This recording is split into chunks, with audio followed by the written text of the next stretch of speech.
पुंडलीकवरधारी विठ्ठल श्री ज्ञानदेव तुकाराम पंढरीनाथ भगवान की जय गोपाल कृष्ण भगवान की जय प्रभु श्री रामचंद्र भगवान की जय हर हर महादेव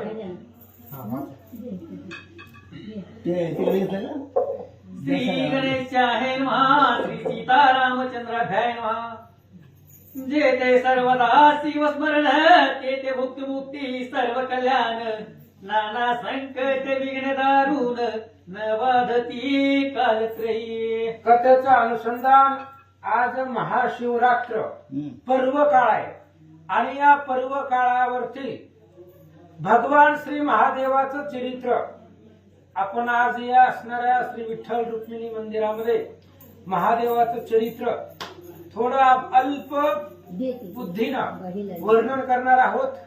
ग्रंथकर्ते श्री संत श्रीधर स्वामी सुरुवातीला सांगताय जिथं सर्वदा कधी कधी नाही सदा नामघोष सर्वदा भगवंताचं शिवस्मरण असेल तिथं भक्ती मुक्ती सर्व कल्याण नाना संकट दूर होतील अशा प्रकारचं शिव नामस्मरणामध्ये महात्म्य आहे असं सांगतात. संकेत वा हास्य करून भलत्या दिसे घडो शिवस्मरण न कळता परिसाशी लोहदान संघटता सुवर्ण करी की. महादेवाचं स्मरण चुकून घडावं किंवा जाणून बुजून जरी केलं आणि चुकून जरी केलं न कळता माहित नसताना जरी महादेव महादेव किंवा महादेवाचं स्मरण जरी केलं तरी सुद्धा त्याचा उद्धार होतो. सगळी पाप संपतात. उदाहरण दिलं परिसाचा स्पर्श लोखंडाला झाला की लोखंडाचं सोनं होतं तसं महादेवाच्या नावानं जीवनाचं कल्याण होतं. महाराज सांगतात न कळता प्राचीन अमृत परी अमर करी की यथार्थ औषधी नेत भक्षित परी रोग सत्य हरी की. अमृत आहे महाराज. न कळता आपल्याला माहित नाही ते अमृत आहे ते आणि न कळता आपण अमृत पिलो तर अमर होणार आहे. मरण त्याच्यापाशी येणार नाही. चुकून औषधी घेतल्या आपण गोळ्या घेतल्या चुकून खाल्ल्या पण चुकून जरी खाल्ल्या तरी रोग हरण होणार आहे. त्या रोगावरती इलाज होणार आहे. तशा पद्धतीने चुकून जरी महादेवाचं नामस्मरण मुखातून घडलं तरी उद्धार होतो. श्रीधर स्वामी सांगतात शुष्कत्र पर्वत अद्भुत नेनत बाळक अकस्मात अग्नी पुल्लिंग टाकीत परी भस्म यथार्थ करी की. आणि गवताच्या काडीचा बनवलेला पर्वत लहान लेकराला काय कळत आहे ती असणारा काडीचा पर्वत उचलून त्यानं अग्नीमध्ये टाकला चुकून टाकला पण अग्नी काही विचार करणार आहे का लेकरानं टाकलाय जाळायचं ना ग जाळणार. अग्नीचा गुणधर्मच आहे. कुणी का टाकणार तसं लहान लेकरानं न कळत त्या अग्नीमध्ये असणारा पर्वत टाकला लाकडाचा ते जळून भस्म होतो. तसं सगळे दुरित कल्मश पाप महादेवाच्या नावानं संपतात. ऐसे न कळता गळे शिवस्मरण परी सकळ दोषा होय दहन अथवा विनोदे करोन शिवस्मरण घडो का.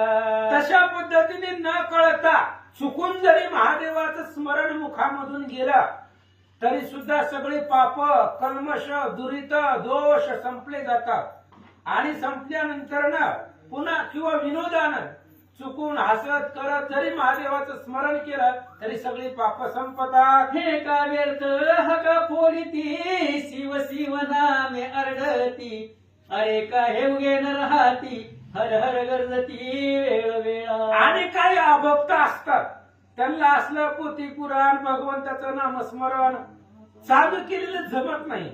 मग ती म्हणतात उगच काय ह्यांनी बरोबर टाइम झाला की उगच माईक लावून आणि वरट्यात त्या असणाऱ्या भगवंताचं नामस्मरण करतात असं ते अभक्त लोक बोलत असतात. शिव नामाचा करती कोहळाळ माझे उठवी कपाळ शिव शिव म्हणता वेळ वेळ काय येते यांच्या हातात. बाकीचे अभक्त लोक ते विचार करत असतात ह्यांना काय भेटतं व पोथी पुराण सारखं उठलं की 8 वाजले की सुरूच करते ती माईक लावून मोठ्यानं.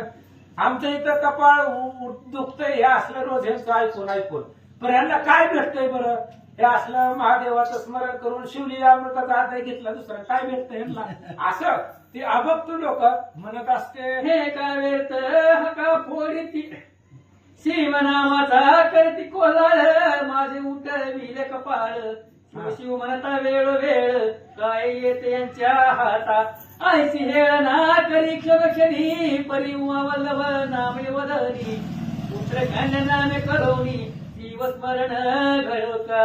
असू द्या म्हणजे तिथे नावं ठेवायच्या उद्देशानं का होईना काय सारखं ते शिव शिव शिव शिव शिव सारखं म्हणते ती असं जरी ती म्हणलं तरी त्याच्या मुखातून महादेवाचं नाव जातंय आणि त्याच्या मुखातून दुसऱ्याला नावं ठेवण्याचा उद्देश का असाना पण मुखातून महादेवाचं नाव गेलं तरी सुद्धा त्याचा उद्धार होतो. दुसरं सांगितलं आपल्या मुलाचं असेल मुलीचं असेल देवी देवतांची नावं ठेवली आणि आपण मुला मुलीला जरी हाक मारली तरी त्या नावानं त्यांचा उद्धार होतो असं सांगतात. महाप्रीतीने करिता शिवस्मरण आदरे करिता शिवध्यान शिव स्वरूप मानून ब्राह्मण संतर्पण करी सदा. आणि अशा पद्धतीने असणारं महादेवाचं स्मरण आहे एवढं त्यांच्या नामामध्ये सामर्थ्य आहे म्हणून आदरानं त्या ठिकाणी असणारं शिवस्मरण करायचं. आदरानं भगवंताचं ध्यान हृदयामध्ये मूर्ती आठवायची आणि मग पुत्राच्या नावानं असेल किंवा कुणाच्याही नावानं असेल महादेवाचं नाव मुखामधून गेलं की उद्धार होतो. आयसी शिवी आवड धरी त्याही माझी आली शिवरात्री उपवास जागरण करी होय बोहरी महत पापा. आणि असं आपण महादेवाचं नामस्मरण करावं आणि त्यामध्ये शिवरात्री यावी. शिवरात्रीच्या दिवशी जर महादेवाचं स्मरण केलं इतर वेळा केलं तरी उद्धार होतो पण हा पर्व काळ आहे आजच्या दिवसाला महत्व आहे आणि आजच्या दिवशी जर महादेवाचं स्मरण मुखामधून घडलं गेलं तर महत् पापाचा असणारा नाश होतो आणि कैलास पदाला वैकुंठ पदाला तो पावतो असं महाराज सांगतात. हे दिवशी बिलवदळ घेऊन यथा सांग घडले शिवार्चन तरी सहस्र जन्मीचे पाप संपूर्ण भस्म होऊन जाईल. ते दिवशी म्हणजे आजच्या दिवशी महाशिवरात्रीच्या दिवशी जर आपण महादेवाला बेलाची पानं वाहिली त्यांच्या पिंडीवरती जर बेलाची पानं वाहिली गेली तर एक नाही दोन नाही 1000 जन्मीचं पाप संपतं. पाठीमागचे आपले जेवढे जन्म झाले असतील त्या सगळ्या जन्माचं कल्मश दुरित पाप संपलं जातं. एवढं आजच्या दिवसाला महत्व आहे असं सांगतात. नित्य मिळवण हे शिव शिव हात त्या एवढा नाही पुण्यवंत दोत रे नवल नव्हे सत्य त्याच्या दर्शने बहुत तरती. अहो महादेवाच्या पिंडावरती बिल्वदळ असणारी बेलाची पानं जर वाहिली भक्ती भाव प्रेमानं तर महादेवाला आनंद होतोच पण तो तरतो याच्यामध्ये नवल नाही. त्याच्या दर्शनानं दुसऱ्याचा उद्धार होतो तो तर करतोच कारण त्यानं महादेवाची पूजा भक्ती केलेली आहे पण त्याचं जरी दर्शन दुसऱ्याला झालं तरी दुसराही त्याच्या दर्शनानं तरतो. महाराज सांगतात क्रांतकाळी येता शिवदर्शन या मिनेचे पाप जाय जळून पूर्वजन्मीचे दोष गहन मध्यानी दर्शन घेता निवृत्ती. आणि प्राप्त काळी जर महादेवाचं सकाळ सकाळ आंघोळ केल्या सूर्योदयाच्या टायमाला जर महादेवाचं दर्शन घेतलं तर पाप असणारी सगळी संपली जातात. मध्यानाला घेतलं तर मागची सगळी पाप संपली जातात असं महाराज सांगतात. सायंकाळी शिव पाहत सप्रेम सप्तजन्मीचे पाप होय भस्म शिवरात्रीचा महिमा परम शेषही वर्णो शकेना. संध्याकाळी जर महादेवाचं दर्शन घेतलं तर 7 जन्माची पाप पाठीमागच्या 7 जन्माची पाप संपतात. म्हणून संध्याकाळी आजच्या दिवसाला महाशिवरात्रीचं महात्म्य खूप आगाध आहे आणि आजच्या दिवशी जर महादेवाला जर पाहिलं त्यांची मूर्ती पिंड लिंग स्वरूपामध्ये जरी त्यांना पाहिलं गेलं तरी अनंत जन्माची पाप संपली जातात असं महाराज सांगतात. कपिला षष्टी अभोदय संक्रमण महोदय गच्छाग्रहण इतके ही पर्वकाळ वाढून शिवरात्रीवरून टाकावे. आणि मग कपिला षष्टी कपिल महाराजांची षष्टी असेल पुन्हा असणाऱ्या सूर्योदयाला आपण अर्धदून देतो संक्रमण संक्रांत असेल किंवा असणारा अनेक प्रकारचे उत्सव असतील सण असतील महापर्व असतील हे सगळे असणारे पर्व काळ ह्या शिवरात्रीवरून ओवाळून टाकावे म्हणजे यावेळेस सगळ्यांपेक्षा श्रेष्ठ महाशिवरात्रीचा दिवस आहे असं सांगतात. शिवरात्री आधीच पुण्य दिवस त्याहीवरी पूजन जागरण विशेष वा महाराज. श्रीकाळ पूजा आणि रुद्रघोष याच्या पुण्याची पार नाही. श्रीधर स्वामींनी सांगितलं पुण्याची गणना कोण करी. त्याच्या पुण्याची गणना मोजमाप करता येत नाही कुणाच्या. शिवरात्री आधीच पुण्य दिवस, शिवरात्र आज पुण्य दिवस आहे, अगोदरच तो पुण्याचा दिवस आहे. आणि त्यामध्ये जर उपवास घडला, उपवास केला किंवा त्रिकाळ सकाळ दुपार संध्याकाळ महादेवाचं दर्शन घेतलं आणि शिवरात्रीच्या दिवशी जर जागरण केलं तर त्याच्या पुण्याशी पार नाही असं महाराज सांगतात. वशिष्ठ विश्वामित्रादिश्वर सुरगण गंधर्व किन्नर सीताचरण विद्याधर शिवरात्री व्रत करीतात. पाठीमाग शिवरात्रीचं व्रत कुणी कुणी केलं. विश्वामित्र, वशिष्ठ, अनेक प्रकारचे ऋषी मंडळी, पुन्हा असणारे यक्ष आहेत, देव गण गंधर्व यांनी महाशिवरात्रीचं व्रत पाठीमाग केलेलं आहे असं श्रीधर स्वामी सांगतात. यदार्थी सुरस कथा बहुत ठेवणे कधी का सांगे सूत तिसरोते ऐकारी सावचित अत्यारे करुणिया. याच्यासाठी या शिवरात्रीचं, महाशिवरात्रीचं महत्व किती आहे. या दिवसाला जर उपवास घडला तर त्याचं पुण्य किती आहे, त्याचं फळ किती आगाध आहे, याविषयीची एक कथा नैमिषारण्यामध्ये सूत शौनकाधिकांना सांगत होते. तीच मी तुम्हाला सांगतो. श्रीधर स्वामी सांगतात. तरी मास माझी माघ मास ज्याचा व्यास महिमा वर्णी विशेष त्याही माझी कृष्ण चतुर्दशीस मुख्य शिवरात्र जाणीजे. तरी सगळ्या महिन्यामध्ये 12 महिन्यामध्ये माघ मास, माघ महिना अतिशय शुद्ध आणि पवित्र म्हटलं जातो. या माघ महिन्याचं वर्णन विशेष 18 पुराणाच्या कर्त्यानं व्यास महाराजांनी केलेलं आहे. त्याही मध्ये कृष्ण चतुर्दशी आणि त्याच्यामध्ये माघ महिन्यामध्ये मुख्य, सर्वात मुख्य जर काय असेल की आजचा दिवस म्हणजे महाशिवरात्र आहे असं सांगतात. विंध्यादिवासी एक व्याध मृग पक्षी घातक परम निषेध महानिर्दय हिंसक निषाद केले अपराध बहुतीने. मग हे आजच्या शिवरात्रीचं, आजच्या दिवसाचं काय महत्व आहे. आज जर उपवास घडला तर त्याला पुण्य किती भेटतं त्याविषयीची एक सुरस कथा सांगतो असं श्रीधर स्वामी सांगताय. विंध्याद्री पर्वतावरती एक पारधी व्याध शिकार करण्यासाठी बसलेला होता आणि पूर्वीही त्यानं अनेक प्रकारची पाप केलेली होती आणि आज महाशिवरात्रीच्या पर्व काळावरती सुद्धा तो शिकारच करण्यासाठी त्या पर्वतावर आला. धनुष्यवान घेऊन करी पारधीस चालिला दुराचारी पाशवागुरा कक्षेस धारी कवच लेत हरितवर्ण. आणि मग निघालेला आहे, धनुष्यबाण हातामध्ये घेतलेला आहे. दुराचारी होता, तो वाईट होता, प्राणी मात्राचा वध करत होता आणि प्राणी मात्राचा वध करून कुटुंब पोषण करत होता. आपण त्याची अवस्था काळ ऐकली, पण याचा उद्धार होणार आहे. कारण आज पर्व काळ आहे आणि पर्व काळामध्ये उपवास केला तर किती पुण्य भेटतं याविषयीची कथा सांगताय. त्या पारद्यानं व्याधानं धनुष्यबाण हातामध्ये घेतलं आणि विंध्याद्री पर्वतावर शिकारीसाठी गेला. करी गोधांगुले त्राण आणि काही हाती शस्त्रसावरी घेऊन काननी जात शिवस्थान मान देखिले. आणि हे असणारा पारधी शिकार करण्यासाठी वनामध्ये निघालेला होता. हातामध्ये धनुष्यबाण होतं, पाठीमाग भाता होता. वनामध्ये प्रवेश केल्यानंतर भव्य आणि दिव्य महादेवाचं मंदिर त्याला दिसलं आणि मंदिराच्या दिशेनं निघाला. तो शिवरात्रीचा दिन यात्रा आली चौकडून शिव मंदिर श्रंगारून शोभा आणि कैलासात. आणि तो दिवस म्हणजे महाशिवरात्रीचा दिवस होता आणि त्या महादेवाचं मंदिर सजवलेलं होतं. किती सजवलं होतं.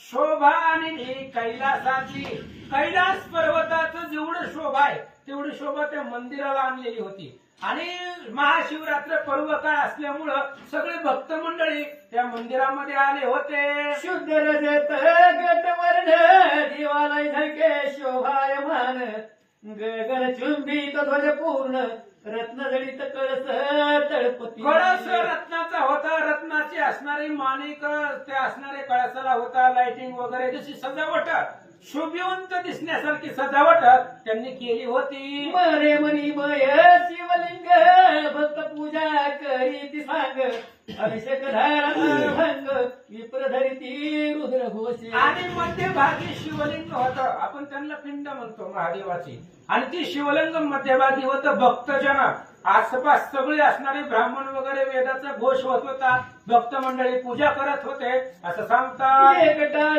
मृदंगी होऊन प्रेम करीती शिवकीर्तन श्रोते करटाळी वाजवून हर हर शब्द घोष करीती. आणि मग ब्राह्मण वेदाचा मंत्र म्हणतायत, भक्त मंडळी समोर बसले, टाळ्या वाजवतायत, मुखानं महादेवाचं नामस्मरण शिव शिव शिव, मुखानं भगवंताचं नामस्मरण चालू आहे. आनंदानं टाळ्या वाजून भजन सुरू झालं. नाना परिमळ सुवास तेने दश दिशा तुम तुमिले विशेष लक्ष दीपांच प्रकाश जलद घोष घंटार. अनेक प्रकारचे परिमळ दिव्य सुगंधित होते, धूप दीप आरती सगळं असणारं परिमळ द्रव्य होतं, त्याचा सुवास आकाशापर्यंत गेलेला होता असं महाराज सांगतात. शेषी मुखा गरजती भेरी त्यांचा नाद न माय अंबरी येऊन चतुर्विध वाद्य नाना परी भक्त वाजविती आनंदे. महाशिवरात्रीचा पर्व काळ होता आणि भक्त आनंदामध्ये होते, आणि आनंदामध्ये नाना प्रकारचे वाद्य वाजवतायत, त्याचा आवाज आकाशापर्यंत धुमधुमत होता. असं थाटामध्ये भक्त मंडळी महादेवाचं स्मरण करत होते. तेथे व्याध पातला समोर विलोकी सर्व सोहळा एक मुहूर्त उभा करा हसत बोलिला विनोदे. आणि पारधी त्याच दिवशी शिकारीसाठी चाललेलं होतं, आणि एक महादेवाचंही मंदिर दिसल्यामुळं तो तिथं आला, थांबला, आणि थांबल्याबरोबर त्यानं पाहिला ही सगळा सोहळा, मनामध्ये हास्य केलं.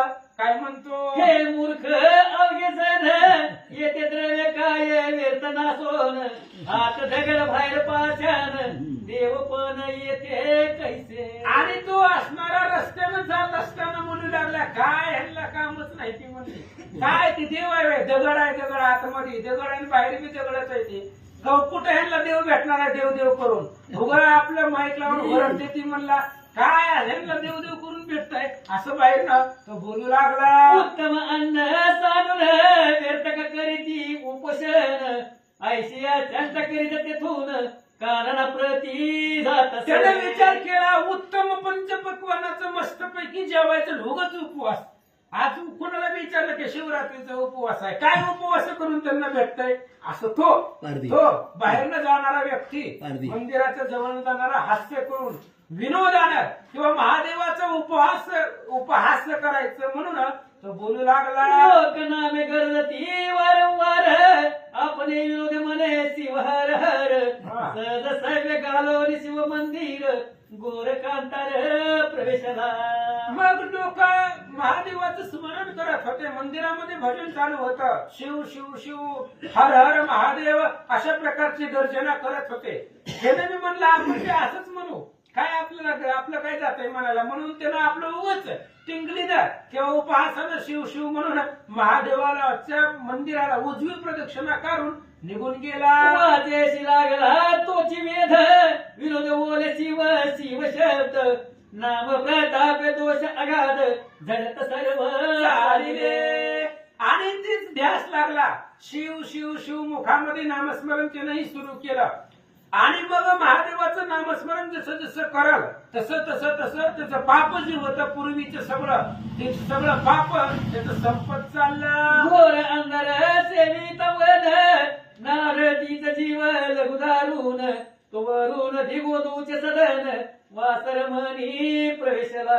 आणि मग त्यानं घोर अरण्यामध्ये गेल्यानंतर त्याला असणारं शिकारीचं स्थान कुठं भेटलंच नाही असं सांगतात. निशा प्रवर्तली सबळ की ब्रह्मांड करंडा भरले काजळ की विशाळ कृष्ण कंबळ मंडप काय उभारिला. आणि मग निशा उगवली म्हणजे रात्र सुरू होती, चंद्राचा प्रकाश पडलेला होता, आणि तो चंद्राचा प्रकाश पूर्ण पृथ्वीवरती होता, तसा मंडप टाकावा अशा प्रकारे दिसत होता. विगत दवा देवी कमिनी देवी न शोभे कदयमिनी जरी मंडित दिसे उठ घनी परिपतीहीन. पुढे घ्या पुढे घ्या. थोडं पुढे घे. अमावस्याची रात्र होती काळ चंद्र नव्हता. हा हा चंद्र होता आमोश होते. काय करू आता? मग वळली की आत्ताची. आता देतो काय? हा घ्या घ्या. आमुष्या रात्र आहे अंधार रात्र आहे ना. विगत तत्व जेवी कामिनी देवीन शोभा करायामिनी. जरी मंडित दिसे उडगणी परिपतीहीन. पतिव्रतांना वाच. चला चला पुढे घ्या. चालतंय, त्याच्या घ्या. मागची घ्यायची होती बघा. हा पुढं. जैसा पंडित गेले असं मूर्ख गणपती पाखंड ध्यान. जेवी असता जात सहज किरण उडगणे मागे झळकती. आणि अशा पद्धतीने जसं सूर्य मावळा. पंडित सभेमधून निघून गेल्यानंतर बाकीचं जे काय असणार पाखंड मत मतांतर मांडणारे लोक असतात, तशा पद्धतीने सूर्य अस्ताला गेल्यानंतर मावळल्यानंतर रात्र झाली असं सांगतात. बरोबर. आसवायची दिशा दाटेल सुबुद आवा वेळ उपवासी दिशाद. तो एक सरोवर अगाध दृष्टी देखील शोधिता. हे ग्रंथ मी कधी सांगितलेलं नाही पहिल्यांदा. हा, बरोबर आहे. आहे, बरोबर आहे. नाही, काय नाही, सावकाश होती. सावकाश होते आता चांगलाय. एक सरोवर बघितलं ती झाड आहे त्या हा, झाडावर व्यवस्थित. बसले. कारण मी झाड आहे. ग्रंथ पाहिलेलंच नाही कधी. बरं, सावकाश बरोबर आहे. सावकाश सावकाश होती.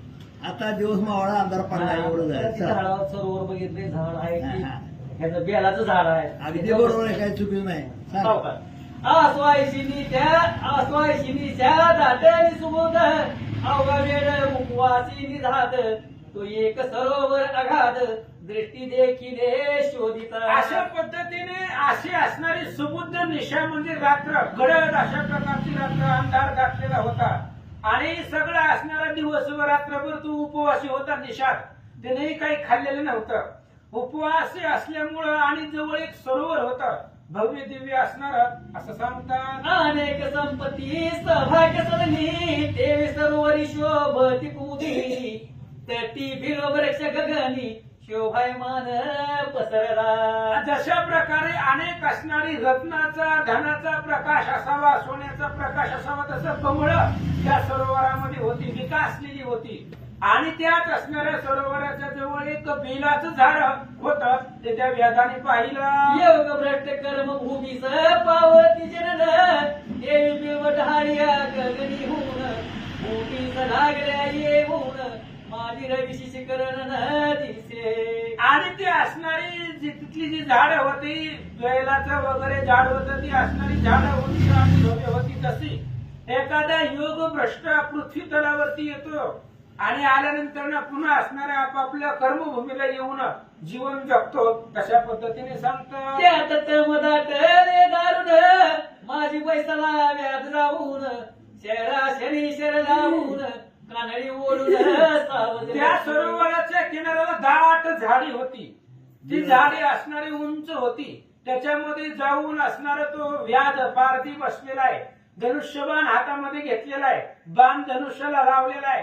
कानाडी ओढून तो त्या ठिकाणी बसला. दृष्टी बिलवदळे दाटेली बहुत ती दक्षिण हस्ते खुलून टाकीत. तो देते पदमज हस्ते स्थापित शिवलिंग दिव्य होते. आणि तो ते असणाऱ्या झाडावरती बसलेला होता. आणि जवळ एक बेलाचं झाड होतं. आणि ती असणारी बेलाची पानं तो उजव्या हातानं ती असणारी बेलाची पानं काढीत होता आणि खाली टाकत होता. सहज सहज खाली टाकत होता. पण खाली महादेवाची असणारी पिंड लिंगरूपी मूर्ती होती. आणि त्या असणाऱ्या महादेवावरती तो बेलाची पानं जाऊन पडू लागले. त्यावरी बिलवदळ हे पडेत तेने संतोषला पर्णनाथ. व्याधाच उपवास जागरण घडत सायास न करिता अनायसे. आणि मग ते असणारा जो काही व्याध होता, पारधी होता, तो असणारा पारधी ती बेलाचं पान घेऊन महादेवाच्या पिंडीवरती टाकत होता. मुखामध्ये महादेवाचं नामस्मरण होता. अनायासानं उपवास घडलेला होता असं सांगतात. उपवासेची शिव नामाचा चाळा हर हर म्हणे वेळोवेळा. पाप क्षय होत चालला पूजन स्मरण सर्व घडले. त्या पारध्याला महाशिवरात्रीच्या दिवशी चुकून पूजन घडलं, स्मरण घडलं, भजन घडलं, उपवास घडला, सगळं घडलं. त्यानं सहज काही खाल्लं नव्हतं, त्यामुळे उपवास घडला. मुखामध्ये महादेवाचं स्मरण शिव शिव चालू होतं.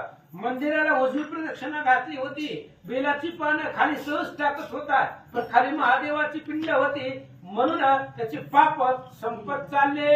एक याम झाले रजनी तो जलपाना लागी एक हरिणी आली ते ती गर्भिणी परम सुकुमार ते आणि तिथं सरोवर होतं, भव्य आणि दिव्य सरोवर असल्यामुळं रात्रीचा एक प्रहर संपल्यानंतर ना एक हरिणी त्या ठिकाणी त्या सरोवरामध्ये पाणी पिण्यासाठी आलेली होती आणि ती हरिणी गर्भवती होती असं सांगतात. व्याध तिने लक्षला दुरून कृतांतवत परम दारुण आकर्ण ओढीला भान देखून हरिणी बोलत असे.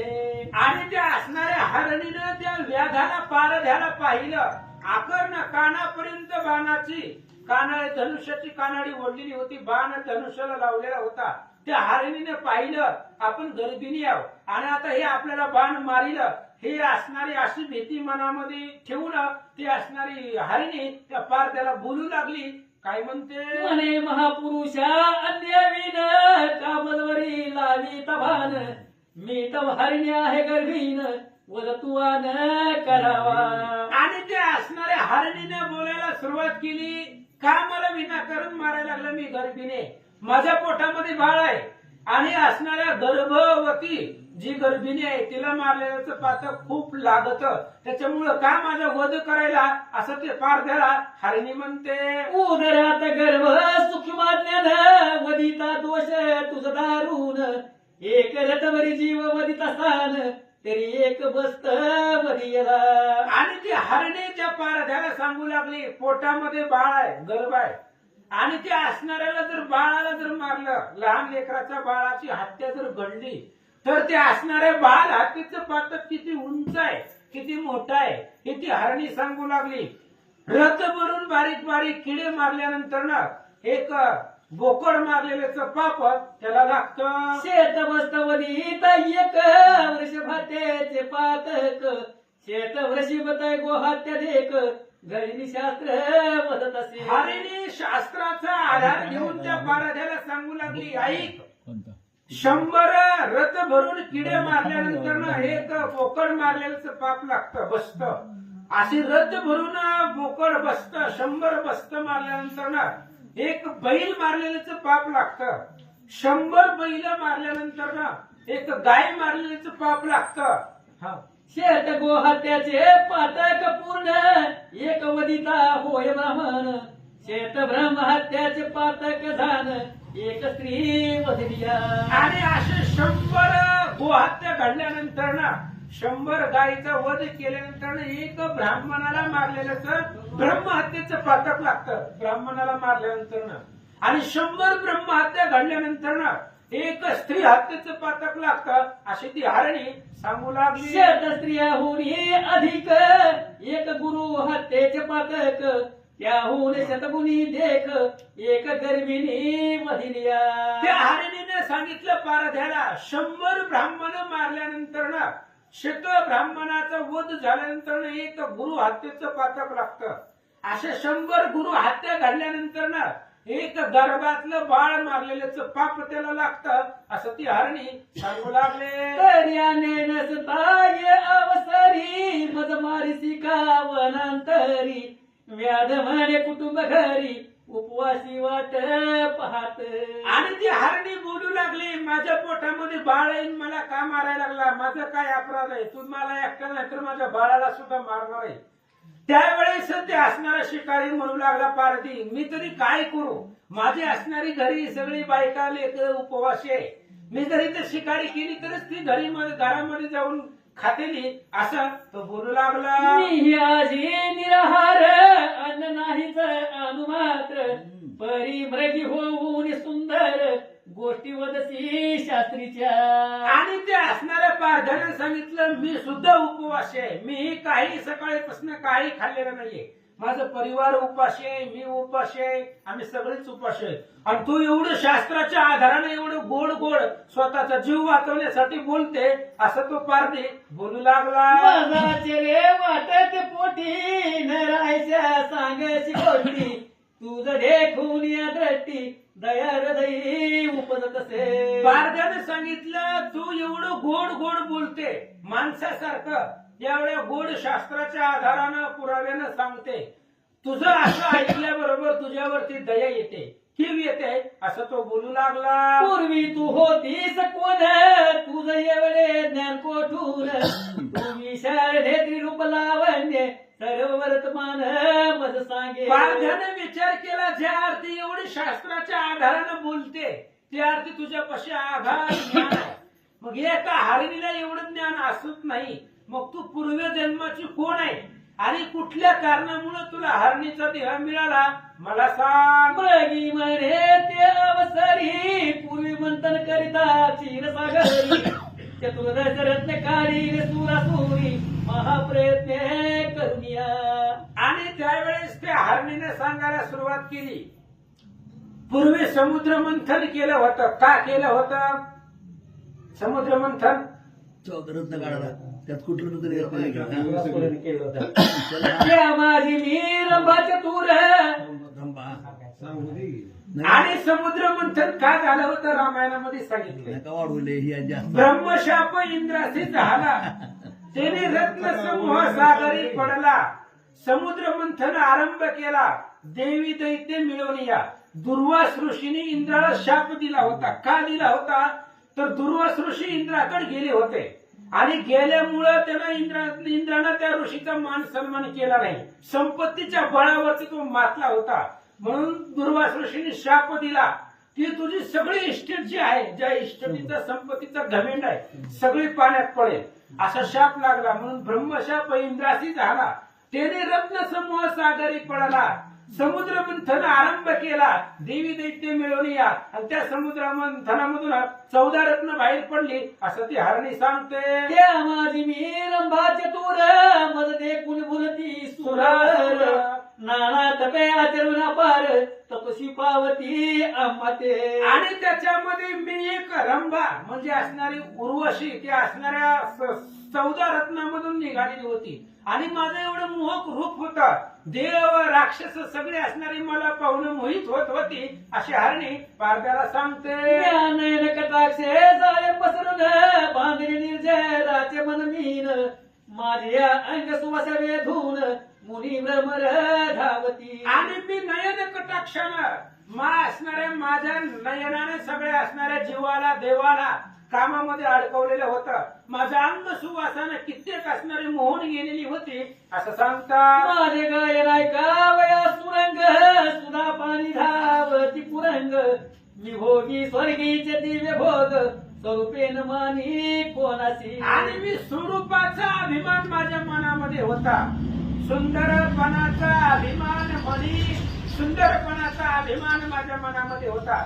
त्याच्यामुळं माझं गायन ऐकण्यासाठी गोड आवाजामधलं गायन ऐकण्यासाठी सगळे देव लोक पुरंग होऊन ते असणारं गायन ऐकत होते असं ती सांगू लागली. मदांगी चढला बहुत शिवभद्र टाकीले समस्त शिवरात्र सोमवार प्रदोष व्रत शिव अर्चन सांडिले म्या. आणि मी मदानं माझ्या गर्वानं किंवा स्वरूपाच्या गर्वानं मदमस्त झालेले होते.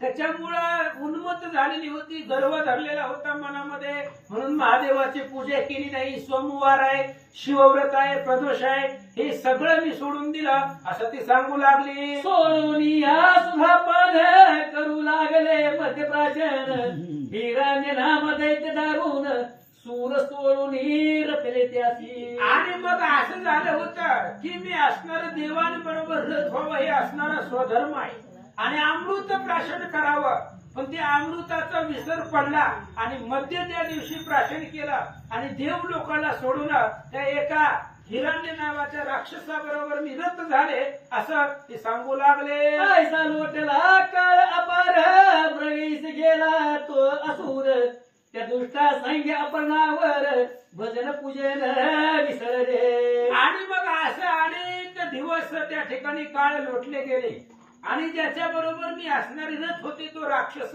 शिकारीसाठी गेला आणि त्याच्यामुळं महादेवाचं भजन स्मरण पूजन सगळं मी विसरले. मनासायसे वाटेल पूर्ण अजून गेला मृगेला गुण इतक्यात घ्यावे शिवदर्शन म्हणून गेले कैलासा. माझ्या मनाला असं वाटलं आता इतके दिवस राक्षसासोबत होती, राक्षस जवळ होता, त्यामुळं महादेवाचं स्मरण पूजन दर्शन घेण्याचा कधी योग आला नाही किंवा राक्षस जवळ असल्यामुळं घेता आलं नाही. आणि तो राक्षस आता शिकारीला गेलाय, तो माघारी येईपर्यंत आपण जाऊन महादेवाचं दर्शन घ्यावं अशी माझ्या मनात इच्छा आली. मना जायचे वाटेल पूर्ण अजून गेला मृगे लागून. इतक्यात घ्यावे शिवदर्शन म्हणून गेले कैलासा. मजने कथा हिंदग्रामात परम क्षोणी शाप देत. तू परम पापी यथार्थ प्रगी होई मृत्यूलोकी. आणि मी महादेवाच्या समोर गेल्याबरोबर महादेवाला राग आला. महादेवाने राग येऊन मला शाप दिला की तू मृगी पृथ्वी तलावरती हरिणीच्या रूपाला जाशील, अशा प्रकारचा शाप महादेवांनी दिला. तुझ्या सख्या दोघी जणी त्या होतील तुझं सडे हरिणी. हिरण्य असुर माझी भरणी असावध सर्वदा. आणि तो असणारा महादेवाने शाप दिला. तुझ्या बरोबरचे जे 2 सखी आहेत मैत्रिणी, ते सुद्धा पृथ्वी तलावरती हरणीच्याच रूपामध्ये तुझ्या बरोबर त्यांना जन्म घ्यावा लागेल. आणि तो हिरण्य नावाचा तो राक्षस आहे, तो सुद्धा माझ्या भजनामध्ये असावध आहे. तोही मृग होऊन सत्य तुम्हासीच होईल रत. ऐक हिरण्य असुर ऐक व्याधासा वचित मग मी शिव प्रार्थिला. आणि मग महादेवांनी शाप दिला, ज्याच्या बरोबर आता तुरत आहे तो आसूर सुद्धा तुमच्याच सोबतीला पृथ्वी तलावरती मृग म्हणजे हरिण, त्या हरणाच्या स्वरूपामध्ये तुमच्या बरोबर राहील.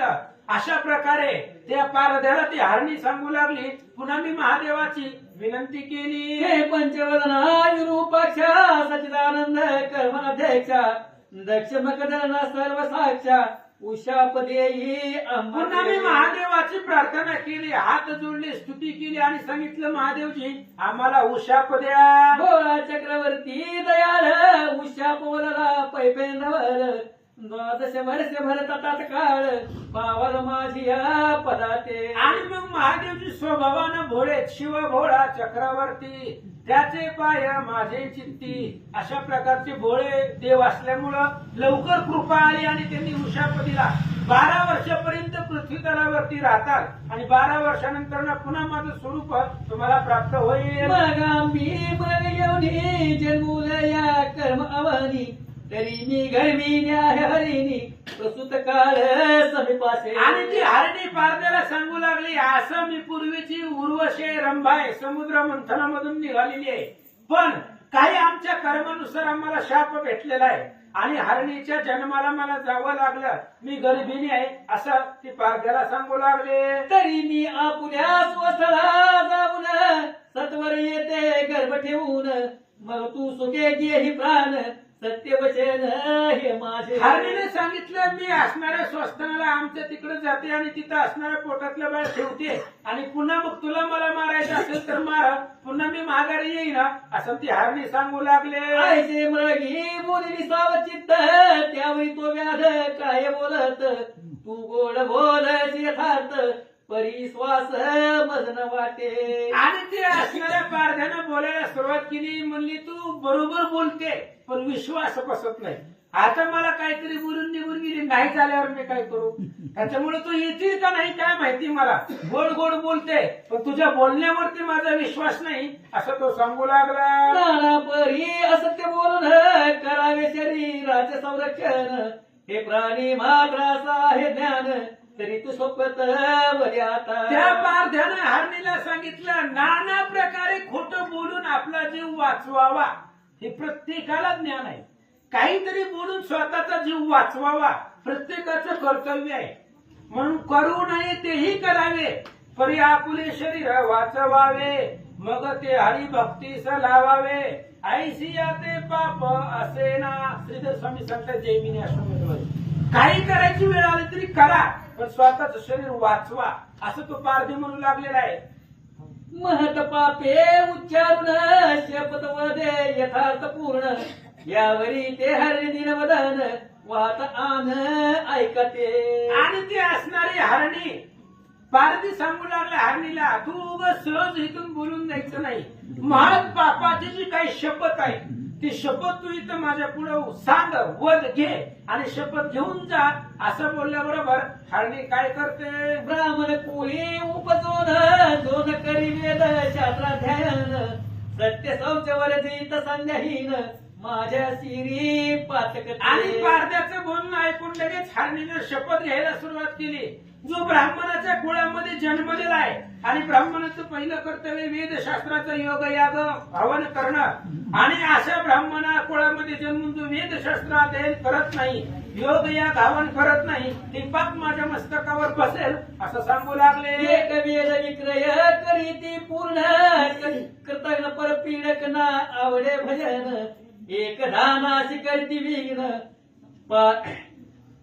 एक दानाशी करती विघ्न, गुरु निंदा श्रवण एक करी. कोणी वेदाचा विक्रय करून आपला असणारा उदरनिर्वाह करतय, कृतज्ञ आहे, दुसऱ्याला त्रास देणार आहे, ज्याला कधीही प्रकारचं भजन आवडत नाही, दानाशी एखादं दान द्यायला लागले त्याला विघ्न करायला लागले, गुरुनिंदा जो ऐकतो, अशा प्रकारची जी पातक आहे ती पातक माझ्या मस्तकावरती जर मी माघारी नाही आले तर बसतील असं हरणी सांगू लागले.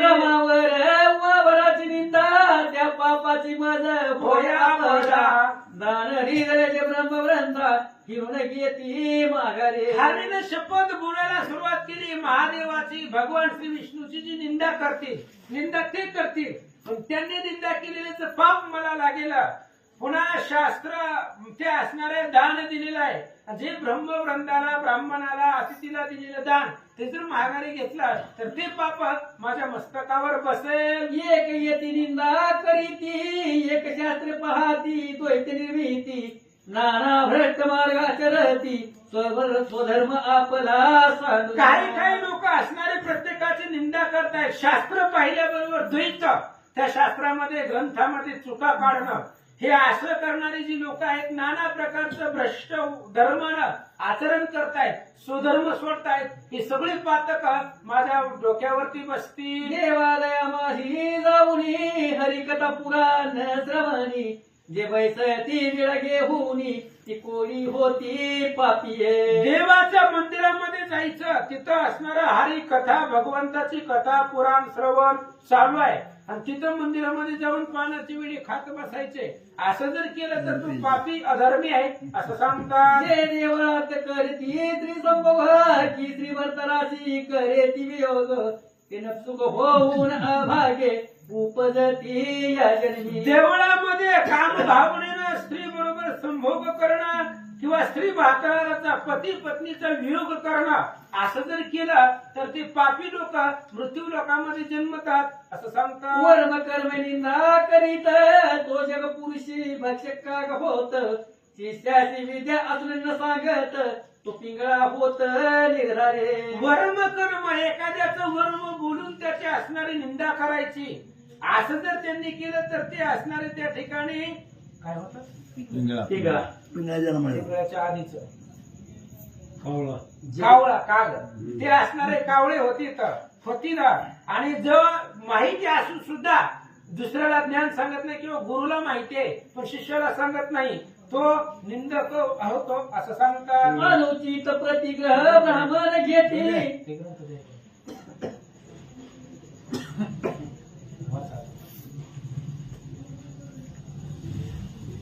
आकडा सांगा. नाही, वाचतो. अनुचित प्रतिग्रह ब्राह्मण घेती, त्या निमित्त गंड मारा होती, परक्षेत्री जगाई वळून आणीती, ते अल्पायुष्य होती या जन्मी. जो राजा करी प्रजा पिळन, तो या जन्मी व्याघ्र का सर्प होय नारून, व्रता करी साधू छळन, निर्वंश पूर्ण होय त्याचा.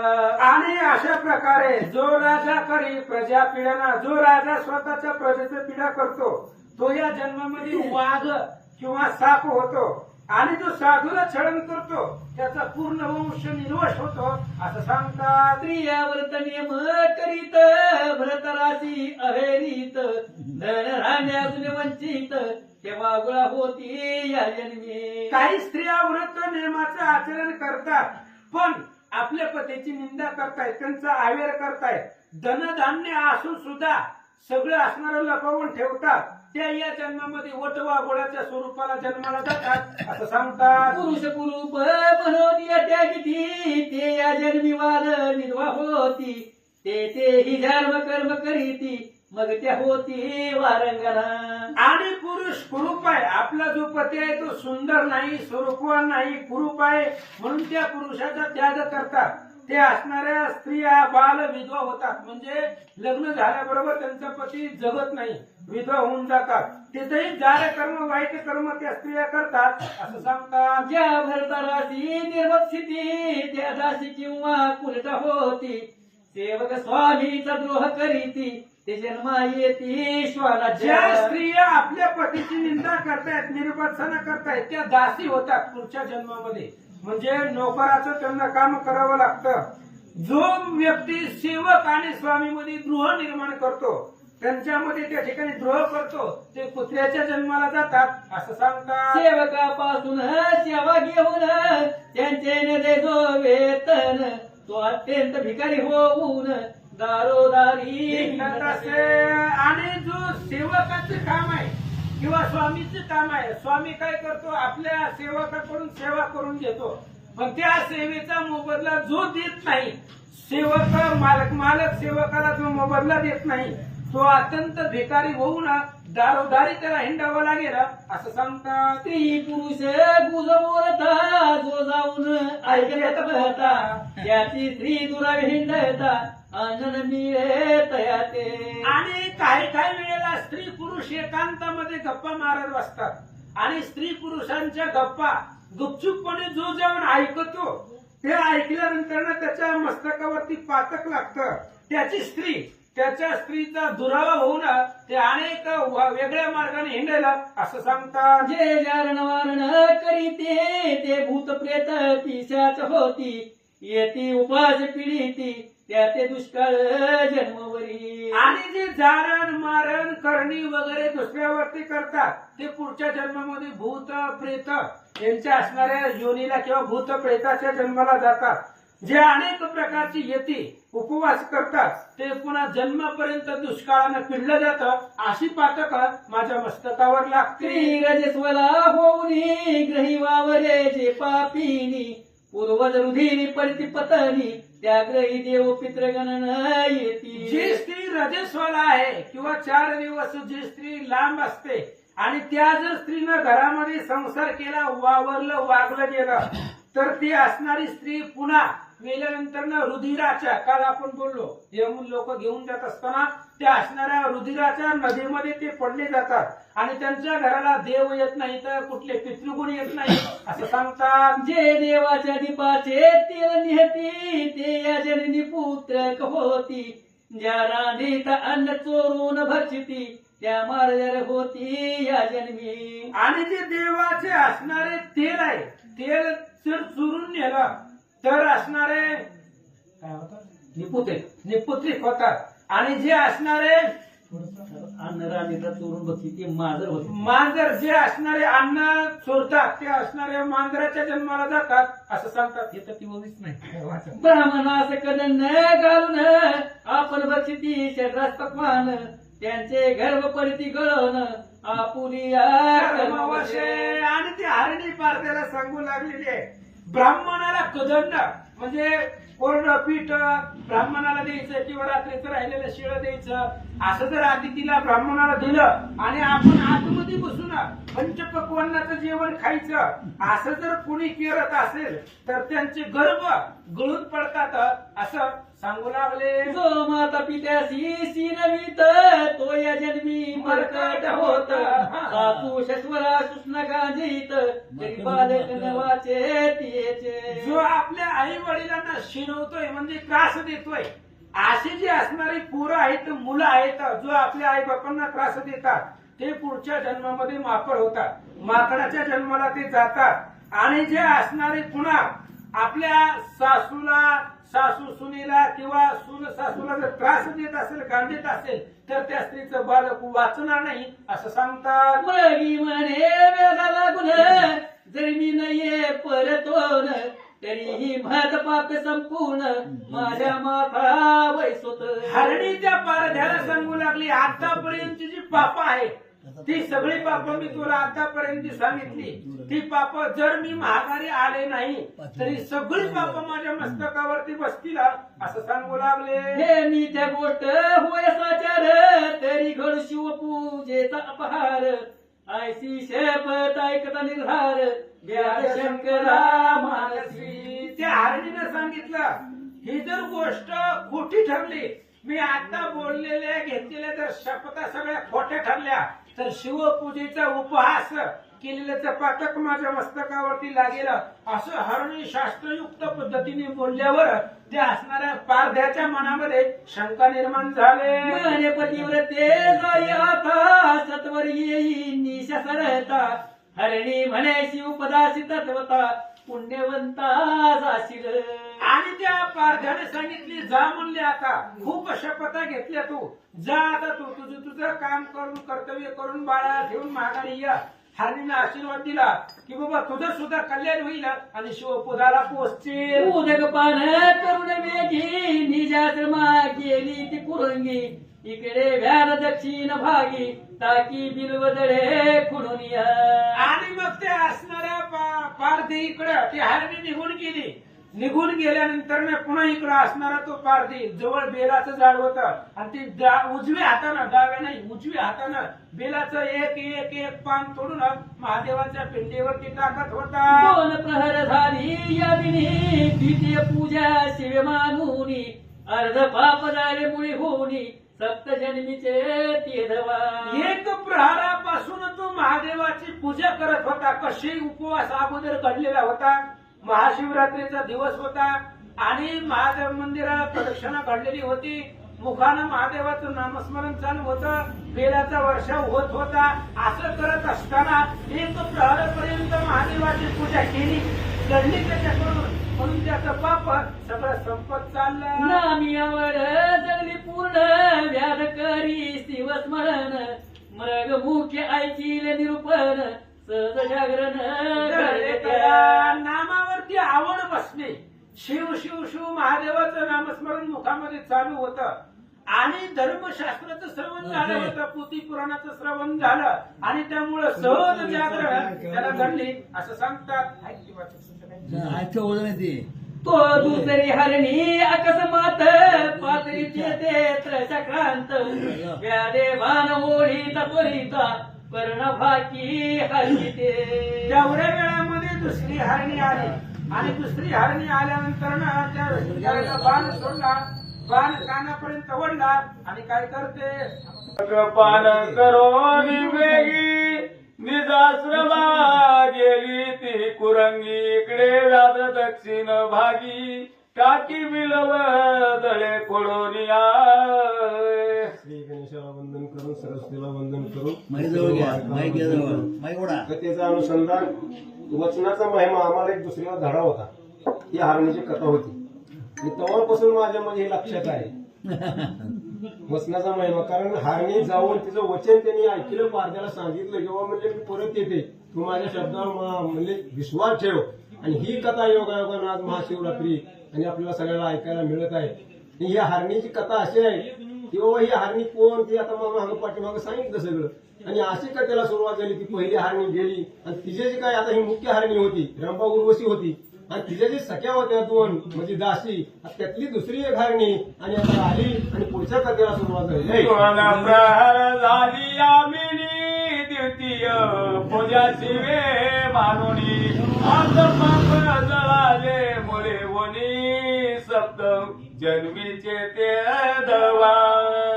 आणि मग पुन्हा काय झालं तर ती दुसरी हरणी आली आणि या पारध्याने काय करायचं की समोरचं दिसावं म्हणून आपल्या हाताने त्या बेलीच्या झाडावर बसलेला होता आणि पानं खाली फोडून टाकायचं. त्याला माहित नव्हतं की खाली महादेवाची पिंड आहे. पण ती पुढचं सावध दिसावं म्हणून तो हाताने त्या बेलीची पानं टाकलेला होता. नकळत पुण्य घडलं त्याच्यातून. त्याला काय माहित नव्हतं की आपण काय करतोय ती. पण दिवसभर शिकार नाही मिळाल्यामुळे उपवास काढला आणि महाशिवरात्रीचं त्या दिवशी पारणं होतं आणि त्याच्यामुळं तो बिलीची पानं त्या खाली पिंडीवर टाकायचा आणि पुढे जी काय आपल्यावर शिकार येईल म्हणून त्याची वाट बघायचा. मग निमी रात्र झाली, त्याचं निम पाप संपलं. पहिला प्रहर म्हणजे 5 वाजल्यापासून तो झाडावर चढून बसला होता आणि झाडी इतकी दाट होती की तिथं सूर्याचं किरण जात नव्हतं. आणि त्या दिवशी तर म्हणले आता चतुर्दशी होती, आता उद्या अमावस्या, एवढी काळोखी रात्र. आणि त्या म्हणले रात्रीच्या, आणि तो त्या झाडावर बसलेला आणि एक एक पान बेलाचं तोडून त्या पिंडीवर टाकीत होता. आणि दुसरा प्रहर सुरू झाला आणि दुसरी हरणी पाण्यावर आली. ऐ नामी आवड जडली पूर्ण व्याध करी शिव स्मरण मृगे मुखी ऐकिले निरोपण सहज जागरण घडले तया. आणि मग त्याला म्हणजे एक छंद लागला, त्या शंकर भगवंताच्या नामाचा छंद लागला. शिव शिव म्हणून तो रात्रभर म्हणले आणि दुसरा प्रहर चालू झाला. मुखामध्ये भगवंताचं नाव आहे आणि दिवसभर उपास काढला आणि त्याला त्या नामाचा छंद लागला असं या ठिकाणी सांगत आहे. तो दुसरी हरणी अकस्मात पातळी देते त्रशा क्रांत व्याधे बाणवडिता त्वरित करुणा बाकी हारणी ती.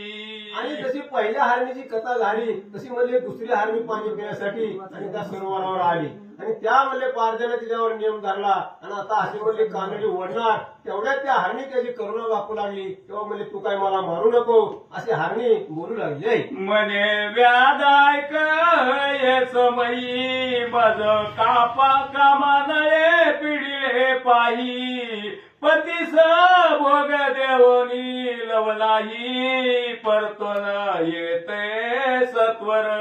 आणि कसं म्हणजे आपापली अडचण प्रत्येक सांगू लागली. पहिल्या हरणीनं बाळाची अडचण सांगितली, आता ही दुसरीनं सांगितलं किंवा माझे पती घरी वाट बघत आहेत म्हणले आणि त्यांची भेट घेऊन मी तुझ्या शब्दाला मान घेऊन परत येईन अशी ती दुसरी हरणी. व्यादाचर्य करी मनात मने शपथ बोलून जाई त्वरित धन्य तुमचे जीवित सर्व शास्त्रार्थ ठाऊका.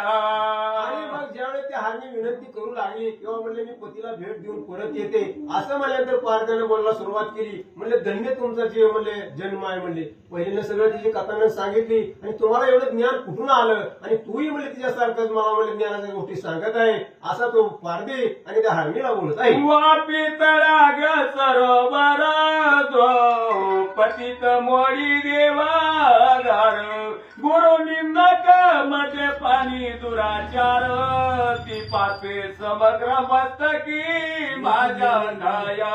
आणि या दुसऱ्या हरणीनं सांगायला सुरुवात केली तेव्हा म्हणजे जे काही लोकांच्या उपयोगी पडत नाही तेव्हा म्हणजे दुष्काळामध्ये विहीर न पाडणं किंवा एखाद्याला पाणी न भरून देणं किंवा गुरुची निंदा करणं ह्यांची जी काही पातकं असतात, ही जी काही पातक आहे ती सगळी म्हणले पातकं माझ्या मस्तकावर बसतील मी जर नाही परत आले अशी ती हरणी बोलत आहे. भाष्य स्त्रिया आपण मनवित समरांगणी मागे पळत व्रती हरी सीमा लोटीत ग्रंथ निंदित महापुरुषांचे.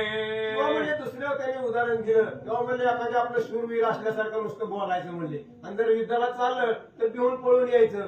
असे जे काही वृत्तीचे लोक असतात आणि त्यांना जे पातक लागतं ते पातक माझ्या मस्तकावर बसो अशी ती हरणी बोलत आहे. वेदशास्त्राची निंदा करी संत भक्ताशी द्वेष धरी हरी हरी चरित्रे आवेरी माझे शिरीती पापे.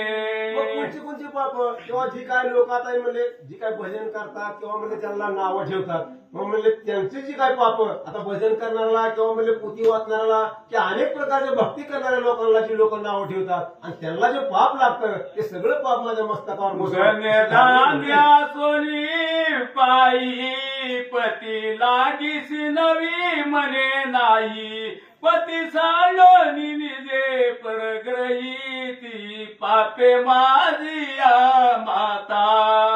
ज्या ज्या स्त्रिया काय म्हणले आपल्या पतीचा द्वेष करतात पतीच्या आज्ञेत वागत नाही किंवा म्हणले पती सोडून म्हणले बाकीचं म्हणले काही स्वतः वागतात अशा स्त्रियांना जे काही पाप लागतात ती सगळी पाप माझ्या म्हणजे मस्तकावर बसवत अशी ती हरणी बोलत आहे. पुत्र कृष्ण सन्मार्गे वर्तत त्याची व्यर्थाची गांजिता न पाहता ते कुरूप होती तत्वता हिंडता भिक्षा न मिळेची.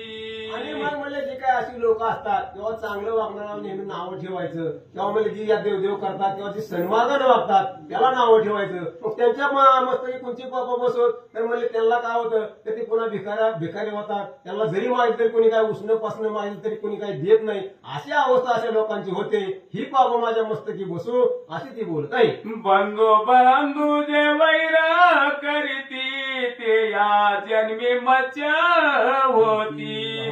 गुरुजी उने जे पाती त्याची संपत्ती दग्ध होई. आणि जे काय भाऊ जे असतील जे काय भांडण करतात ते हे म्हणले जन्मामध्ये मासे होतात म्हणजे किंवा म्हणजे जे काय गुरुची निंदा करतात आणि त्याची काय पाप गुरुची निंदा केलेली काय पाप जी होतात ती माझ्या मस्तकावर बसवत अशी ती हरणी बोलत आहे. ते मार्गस्थाची वस्त्रे हारिती ते अतिशूद्र प्रेत वस्त्रे पांघरती. आम्ही तपस्वी म्हणून अनाचार करीती ते घुले होती मोकाट.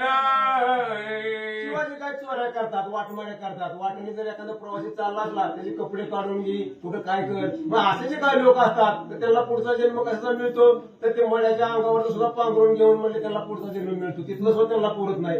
अशा अवस्था तशा लोकांची होती. आणि हे जे काय सगळं पातक आहे त्यांना जे पातक लागतं मी जर नाही परत आले तर ती सगळी पातक मला लागतील अशी हरणी बोलत आहे. दासी स्वामीची सेवन करीती ती जन्मी होई मगरी.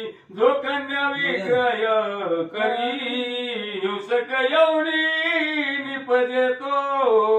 आणि मग म्हणजे जी काय दासी असते आता जी काय कामाला ठेवली असते तिने जी काय आपला मालक असेल त्यांची मनोभावे सेवा करावी कारण आपल्याला कामाला ठेवले. आणि अशा जर कोणी कामाला ठेवलेल्या स्त्रीनं किंवा म्हणजे त्या सेवकानं जर आपल्या मालकाचं काम नाही जर नीट केलं तर त्याला मगरीचा जन्म येतो. असं कोणचं पाप केलं कोणचं पाप त्याच्या मस्तकी बसतं असं या ठिकाणी सांगत आहे. स्त्री भरतराची सेवा करीत ती सजव व्यर्थशी गाजित त्याचा ग्रहभंग होत जन्म जन्मांतरी न सुटे. किंवा एखादा प्रपंच सुखात चाललाय एखाद्याची स्त्री जर बाबा नवऱ्याची सेवा आवडीनं करीत असेल आणि दुसरा जर त्याला नावं ठेवीत असेल तर त्याचं म्हणलं जन्मभर म्हणजे त्याच्या संसाराचं वाटलं होतं. लोकांचं जर वाटलं करायला गेला तर त्या प्रपंचाचं वाटलं होतं.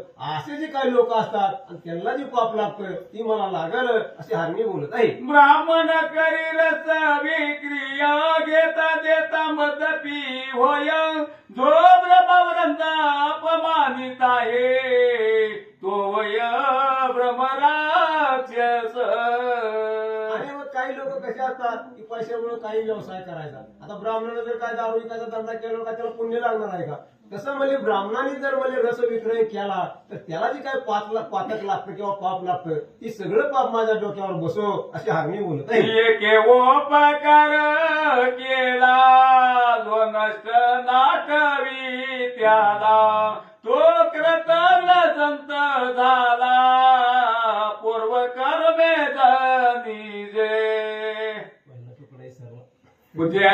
एके उपकार केला जो नष्ट नाटवी त्याला तो कृतज्ञ संत हो झाला पूर्व कर्म जानिजे.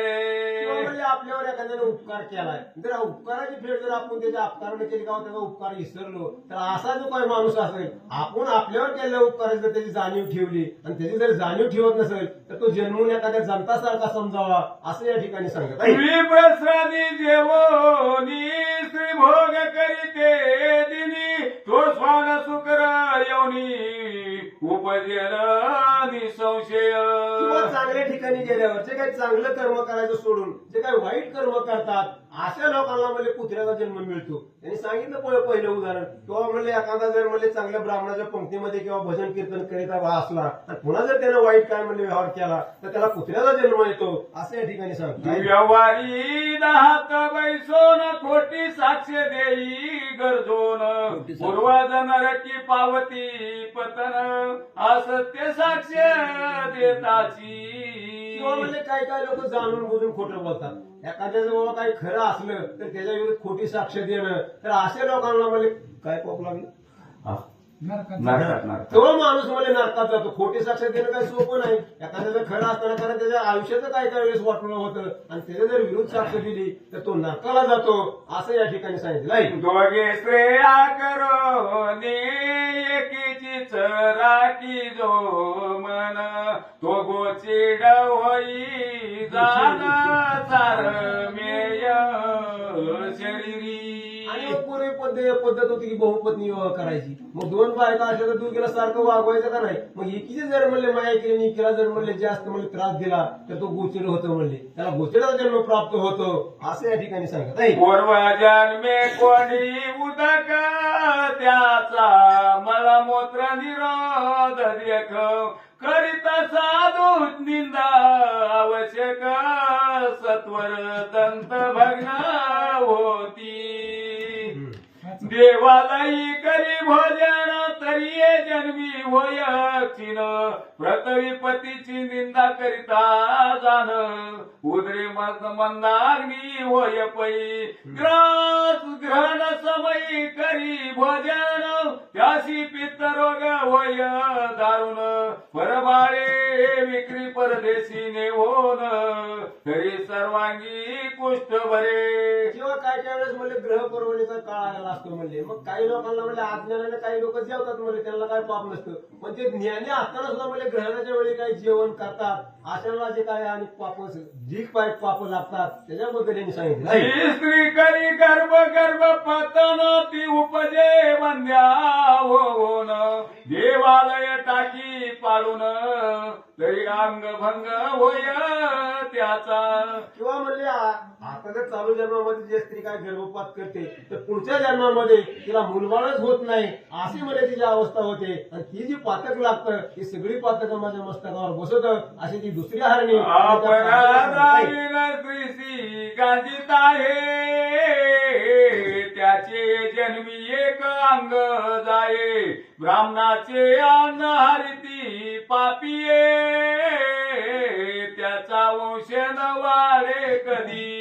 किंवा म्हणजे ब्राह्मणाला जे त्रास देतात मग कोणाला अर्धांग वायू होतो किंवा एखाद्याचा वंशच वाढत नाही अशी जी जी काय पातक आहे ती आपल्याला म्हणजे कसाच नाही. प्रापंचिक जीवनात आपल्या हातून पातक घडतात पण कोणचं पाप लागल्यावर काय त्याला म्हणजे शिक्षा भोगावी लागते किंवा त्याला काय भोगायचं येतं त्याच्याबद्दल हे सांगत आहे. गुरु संत माता पिता त्याशी होय निर्मिचता तरी वाचा जाय तत्वता अरखळे बोलता क्षणाक्षणा.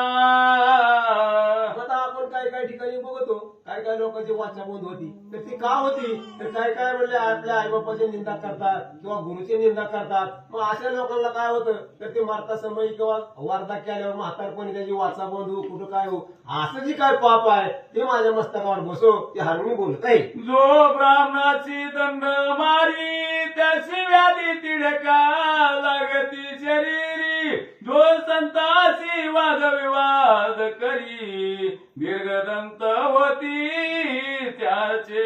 आणि जे ब्राह्मणाला जे काय मारतात दांडक्याने जे काय मारतात त्याचं म्हणले एक म्हणजे अर्धांग त्याला वायू होतं म्हणले आणि दुसरे जे काय सांगितलं ते म्हणले त्याला दात पडतात असं या ठिकाणी सांगत आहे. देवद्वारीचे तरुवर अस्वस्थ पादी वृक्ष साचार त्वरिता पांगुळ होई निर्धार भिक्षा न मिळे हिंडताय.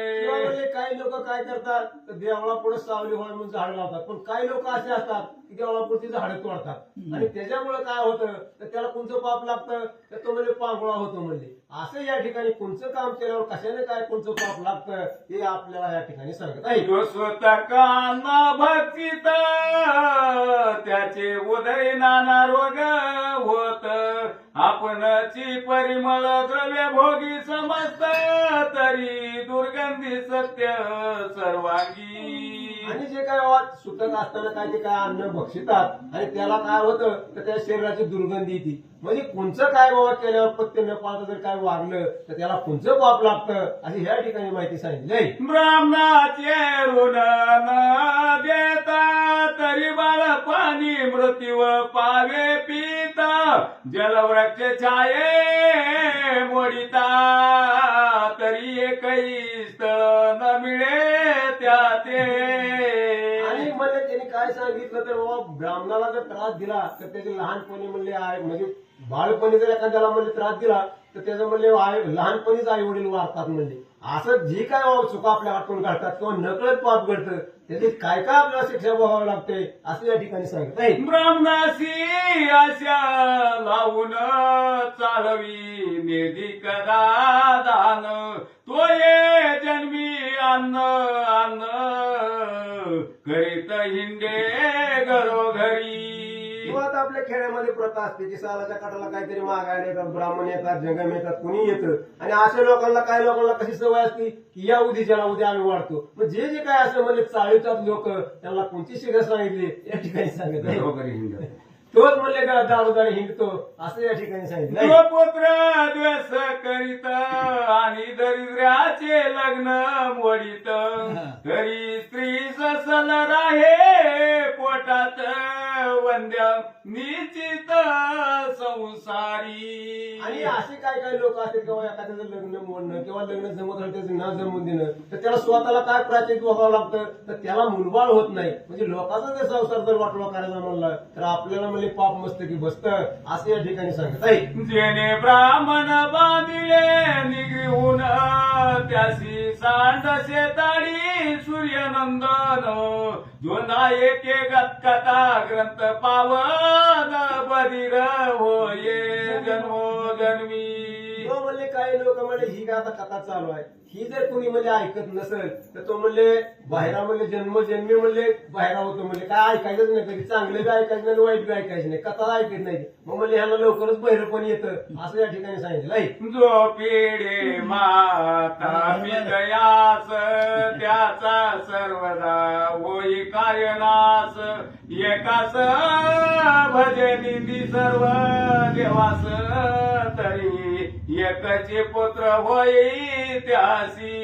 किंवा म्हणले आई बापाची सेवा करायची नाही त्याच्यामुळे म्हणले त्याला काय होतं तर त्याला म्हणले त्याचं प्रपोजन नीट होत नाही किंवा देव म्हणले एकच मानायचा म्हणले बाकीच्या देवाला मानायचंच नाही मग त्याला म्हणले एकच मुलगा होतो असं या ठिकाणी सांगितलं. तो चांडाळ गवध धर करी त्याशी मिळे कर्कशा नारी वृषभ वदिता निर्धारी शत मूर्ख पुत्र होई त्याशी.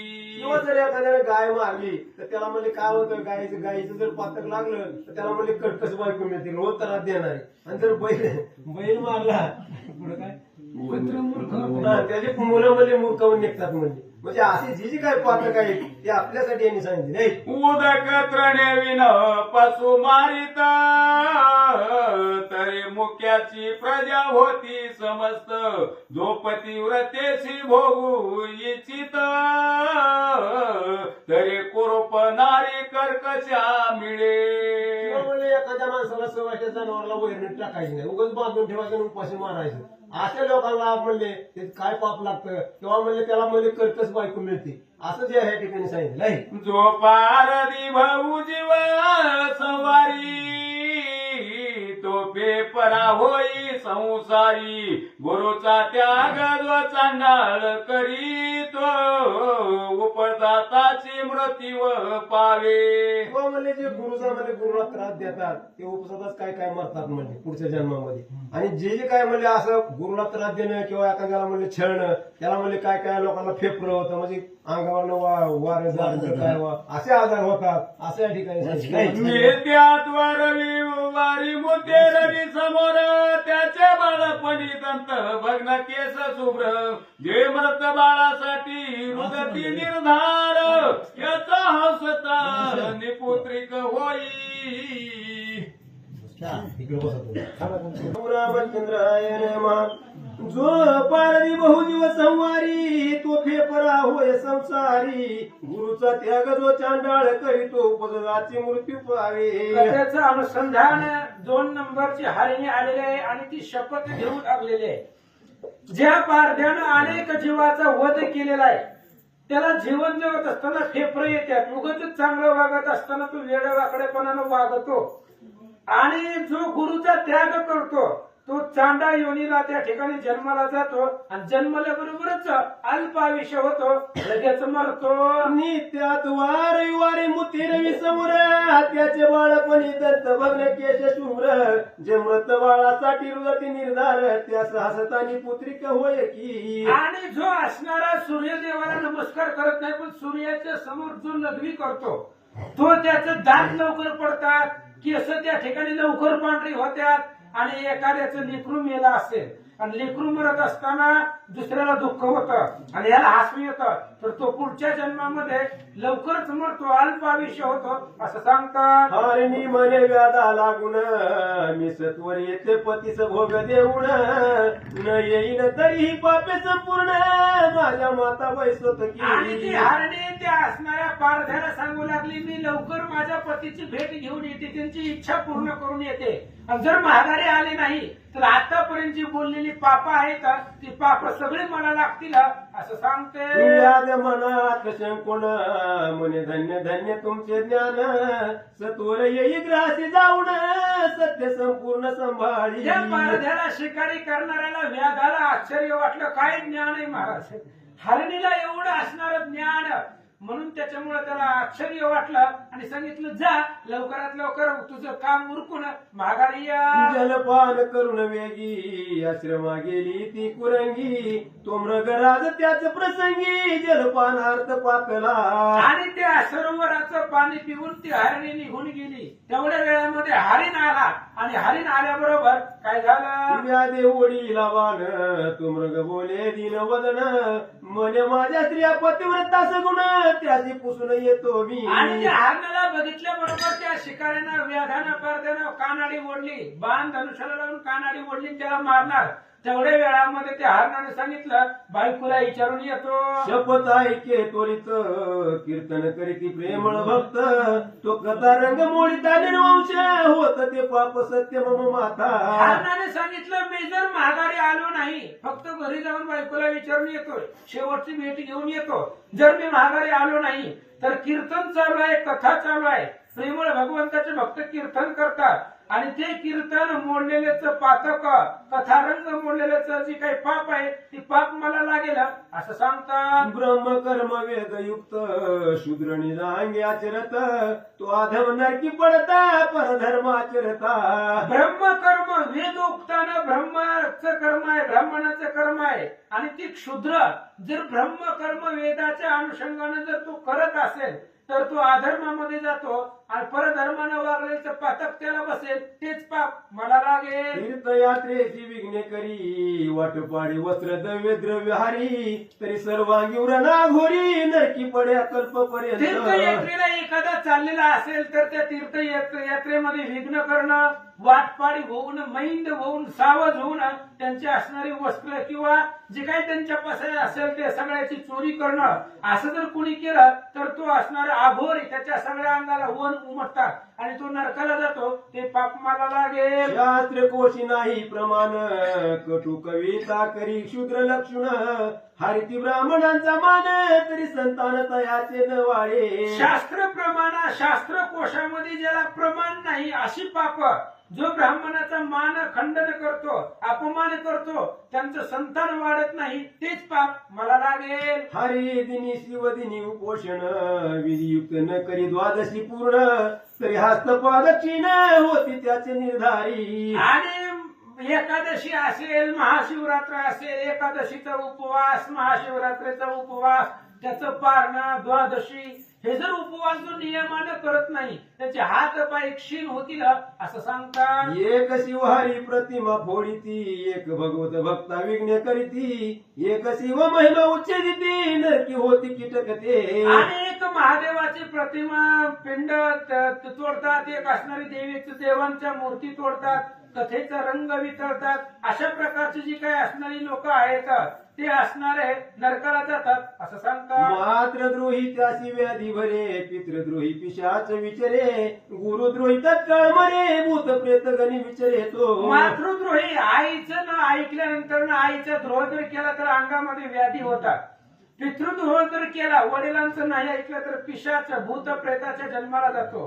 गुरुद्रोह केला तर लवकरात लवकर मरण येतं आणि भूत प्रेताच्या जन्माला तो जातो, ती पातक मला लागते. विप्रहार भौत जेविती त्यास जो हसे दुर्मती, त्याचे दुःख त्याच्या मुख्याचे रोग निश्चिती न सोडिती जन्मवरी. आणि विप्र ब्राह्मण खूप जेवतात तर आणि त्या जेवणाची टिंगल चेष्टा दुसरा जर कोणी करत असेल, त्यांना नावं ठेवत असेल, त्याच्याकडे बघून हसत असेल तर त्याच्या असणाऱ्या शरीराला सर्व रोग होईल, मुखाला रोग होईल असं सांगतात. एक गो विक्रय करीती एक कन्या विक्रय अर्जिती, ते नर मार्जार मस्त होती बाळे भक्ती त्या पुलीच. आणि कन्या विक्रय असेल, गाय विक्रय असेल, गो विक्रय, कन्या विक्रय जे करतात ते पुढच्या जन्मामध्ये मांजर होतात आणि आपलीच पिल्ला आपण खातात असं सांगतात. जो कन्या भगिनी अभिलाषी कामदृष्टीने आणि पतिव्रतेशी, प्रमेह रोग होय त्याशी की खडा गुह्यात दाटत. किंवा जो असणारा आपल्या कन्या भगिनीचा अभिलाषी आहे, परस्त्रीला पतिव्रतीला कामदृष्टीनं पाहतो, त्याला त्या ठिकाणी असणारा अधपतनाला जातो असं सांगतात. प्रसाद भंग लिंग भंग करी देवाची उपकरणे अलंकार चोरी, देव प्रतिष्ठा विरी पंडुरोग होय तयासी. जो प्रसादाचा भंग करतो, अपमान करतो, प्रसाद दिल्यानंतर घ्यावा, जो प्रसाद घेत नाही किंवा महादेवाच्या असणाऱ्या मूर्तीचा अपमान करतो, देवाचे उपकरण अलंकार दागदागिने चोरतो, असं जर कोण करत असेल तर त्याला पंडुरोग होईल. एक मित्रद्रोह विश्वासघात करीती, मात्र पित्र हत्या गुरुशी संकटी पाडिती, ब्रह्मवद गोवद न वरिती अंगी सामर्थ्य असूनिया. एक मित्रद्रोह, मित्राचा द्रोह करायचा, विश्वासघात करायचा, आई वडिलांची गुरुची हत्या करायची, त्यांना संकटामध्ये पाडायचं, ब्रह्मवध गोवध वारत नाहीत म्हणजे ब्रह्म हत्या आपल्या पुढे होते, गायची हत्या आपल्या पुढे होते आणि ते जे थांबवत नाही तर ते नरकाला जातात. ब्राह्मण बैसवून बाहेरी उत्तमान जेविती ग्रहांतरी, सोयऱ्याची प्रार्थना करी संग्रहाने पोटशुळ होत तया. त्यांना पोटशुळ म्हणजे सारखं त्यांच्या पोटात दुखतं. कुणाच्या एखाद्या असणारा ब्राह्मण आलाय, अतिथी आलाय, त्याला बाहेर बसवायचं आणि सोयऱ्याला आतमध्ये घेऊन त्याला पंचपक्वानाचं जेवण द्यायचं आणि ब्राह्मणाला उपाशी ठेवायचं, त्याला पोटदुखीचा रोग होईल असं सांगतात. एक कर्मवृष्ट पंचयज्ञ न करीती, एक ब्राह्मणांची सज्ञ जाळीती, एक दिनाची मार्गी नागविती, एक संताचा करीते अपमान. 5 यज्ञ करत नाही तर पंचमहायज्ञ म्हटलं जातं. ब्राह्मणाची घरं जळतात किंवा एखादा मागायला आलेला आहे त्याला नागवतात म्हणजे देत नाही तर एक संताचा अपमान करतात. अजून एक करीती गुरु छळन, एक म्हणती पाहू याचे लक्षण, नाना दोषारोपी त्या ज्ञान त्याचे संतान न वाढे.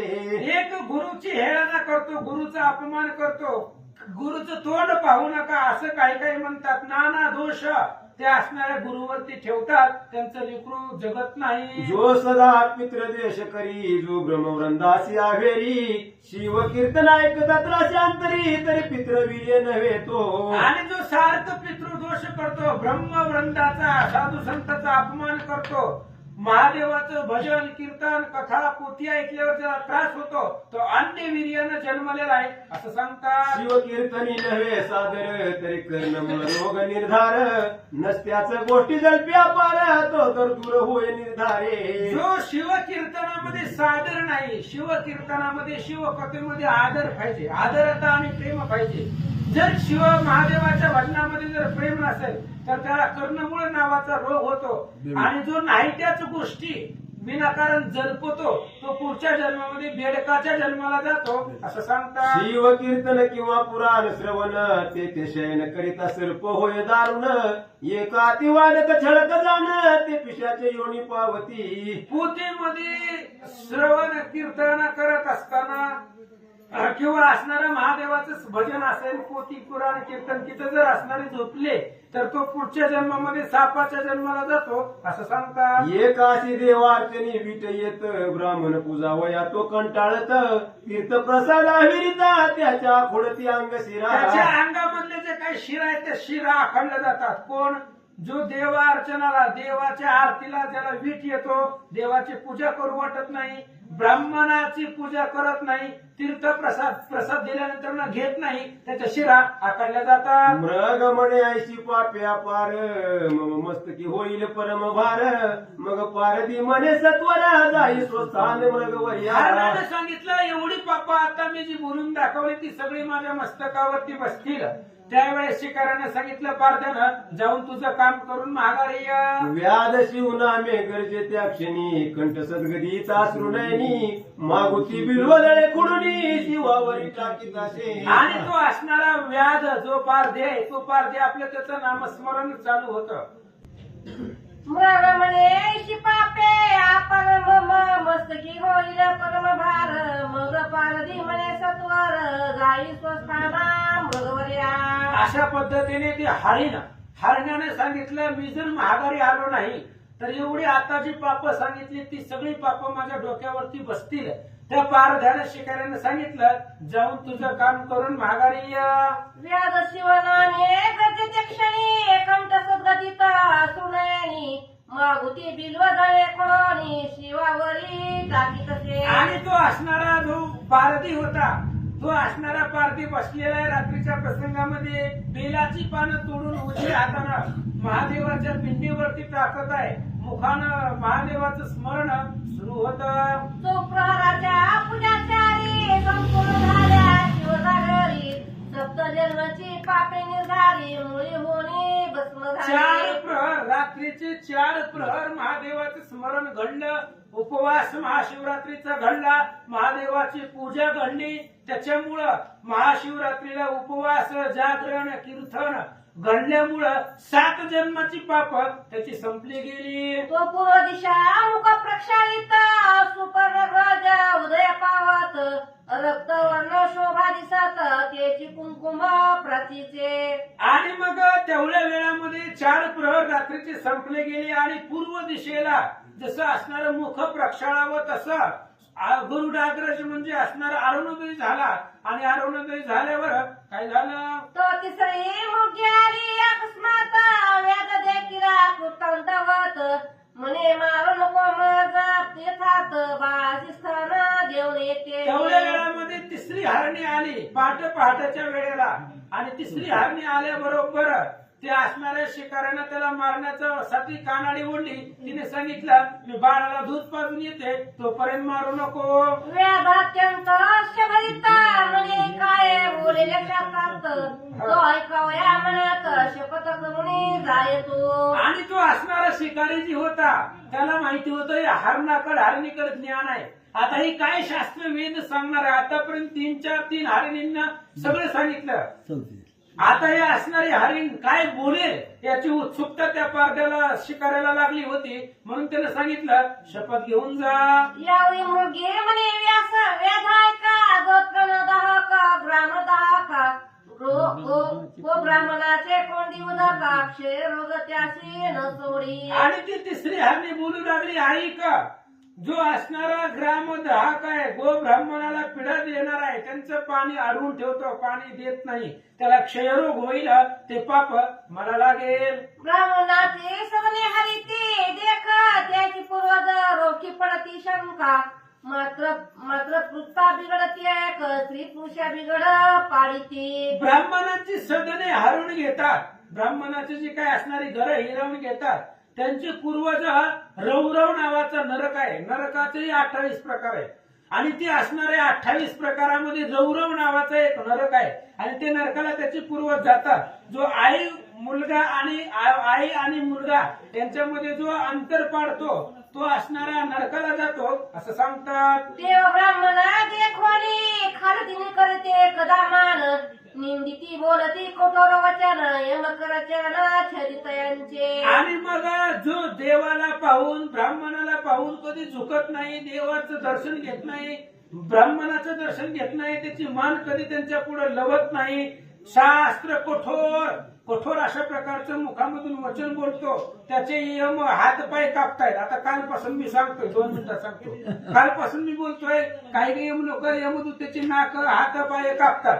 पण आपण सांगितलं शरीर इथं जळतंय, हातपाय आली कुठनं, तर गरुड पुराणामध्ये असा उल्लेख आहे. मेलेल्या 3ऱ्या दिवसापासून तिसऱ्या दिवसापासून 13व्या दिवसापर्यंत ती जीव तिथंच असतो, सगळं बघत असतो. आणि आपण जे नवश्राद्ध करतो, नवश्राद्ध वर्णन गरुड पुराणामध्ये आलेलं आहे. आणि नवश्राद्धामध्ये रोज पिंडदान करावं लागतं त्याला 13व्या दिवसापर्यंत. आणि त्या पिंडदानानं त्याचा एक एक अवयव त्याला तयार होतो.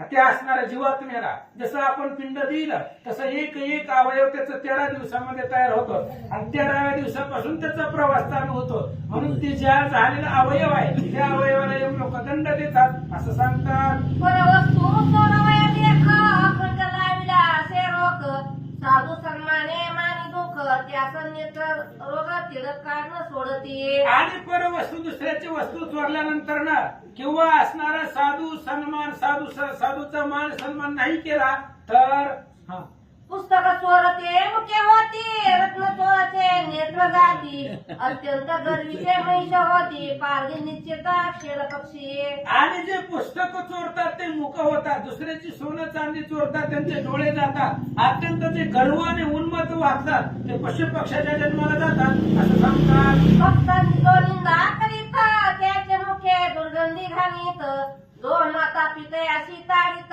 लुला होत या लागी. जो भक्ताची निंदा करतो त्याच्या असणाऱ्या मुखाचा वास येतो, दुर्गंधी येतो, आई वडिलांना मारतो, त्याचे असणारे हातपाय पांगळे होतात, डुळे होतात असं सांगतात. तो अत्यंत प्रसन्न धर्मवेचे अनुप्रमाण तो महाभुजंग होऊन घुसघुशीत बैसे. जो अत्यंत कृपण आहे तिला एवढं सुद्धा धन सत्कर्मासाठी वापरत नाहीये ते असणाऱ्या त्याचं तो महासर्प होऊन राहिलं असं सांगतात. भिक्षेशी येतीश्वराला तो देता दवडीला शिव त्यावरी जाण कोपाला संतती संपत्ती दगदवली. एखादा यतीश्वर म्हणजे ब्राह्मण अतिथी भिक्षेला आलेला आहे, त्याला भिक्षा न देता जर घरातून पाठवलं तर महादेवाचा कोप त्याच्यावरती होतो, संतती आणि संपत्ती नष्ट होते. ब्राह्मण बैसला पात्रावरी उठविणे रातला बाहेरी त्याहुनी दुराचारी दुसरा कोणी नसेची. ब्राह्मण पात्रावरती बसलाय, जेवणाला बसलेला आहे, त्या ब्राह्मणाला जेवणाचं पंक्तीमधून जेवताना उठवून बाहेर लावायचं, याचा एवढा दुराचारी वाईट पापी कुणीच नाही असं सांगतात. ऐसा धर्माय कोणी पारदी सद्गत बोले वचन स्वस्थळा जाई जला पान करोनी बाळाचे स्थान असं देऊ. धर्म अर्थ ऐकून शास्त्रज्ञान युक्त ऐकून त्या पारध्यानं सांगितलं जा लेकराला दूध वगैरे पाजून माघारी ये. ऐशा ऐकुनी मुलगी लवलाया गेले जरा प्रशन करूनिया बाळे सनी लावनिया तृप्त केले तेने. अशा पद्धतीने त्या शिकाऱ्याचं बोलणं पारध्याचं बोलणं व्याधाचं ऐकलं ती असणारी मुलगी गेली आणि आपल्या असणाऱ्या पिल्लांना किंवा पाडसाला स्तनपान करू लागले. वडील झाली प्रस्तुत दुसरी पतीची कामना पुरवीत मृग राजा म्हणे आता त्वरित जावं चला व्यासापाला. आणि ही पहिले जी हरिणी आली होती तिच्या पोटामध्ये गर्भ होता, ती प्रसूत झाली. दुसरा असणारी हरणी तिला आपल्या पतीची इच्छा पूर्ण करायची होती, ती झाली. आणि तिसरी असणारी हरणी बाळाला दूधपान करायचं होतं. ही सगळी आपापली कामं उरकून चला म्हणजे त्या पारध्याकडं. मृगे पडसा सहित समयी वेदापाशी आलेला वलाई मृग म्हणे ते समयी आधी मजवधी पारदिया. मग मृग पाडसा सहित हरिणी हरिण आणि त्यांची लेकरं ह्याच्या समवेत त्या पारध्यापाशी आले आणि आधी मला मारा असं म्हणू लागले. मृगी म्हणे मानवे विधी आम्ही जावं पतीच्या आधी पारसे म्हणे ती त्रिशुद्धी आम्हा शिवधी पारदिया. हरणीने सांगितलं पतीच्या आधी मला त्या ठिकाणी मार, पती जिवंत असताना मी त्यांच्या आधी मरणार नाही किंवा माझ्या आधी पती मरू नये, त्यामुळं आधी पतीच्या आधी मला मार. लेकरं म्हणायला लागले आधी आम्हाला मारा. त्याचे वचने ऐकता क्षणी व्याध सद्गत झाला म्हणे अश्रुधारा लोटल्या नयनी लागे चरणी तयांच्या. त्यांचे बोलणं ऐकले आणि तो जो शिकारी होता तो शिकारी अंतःकरणामध्ये सद्गतीत झाला, डोळ्यामधून पाणी वाहू लागला आणि त्या असणाऱ्या हरिणी पाडसाच्या पाया पडू लागला.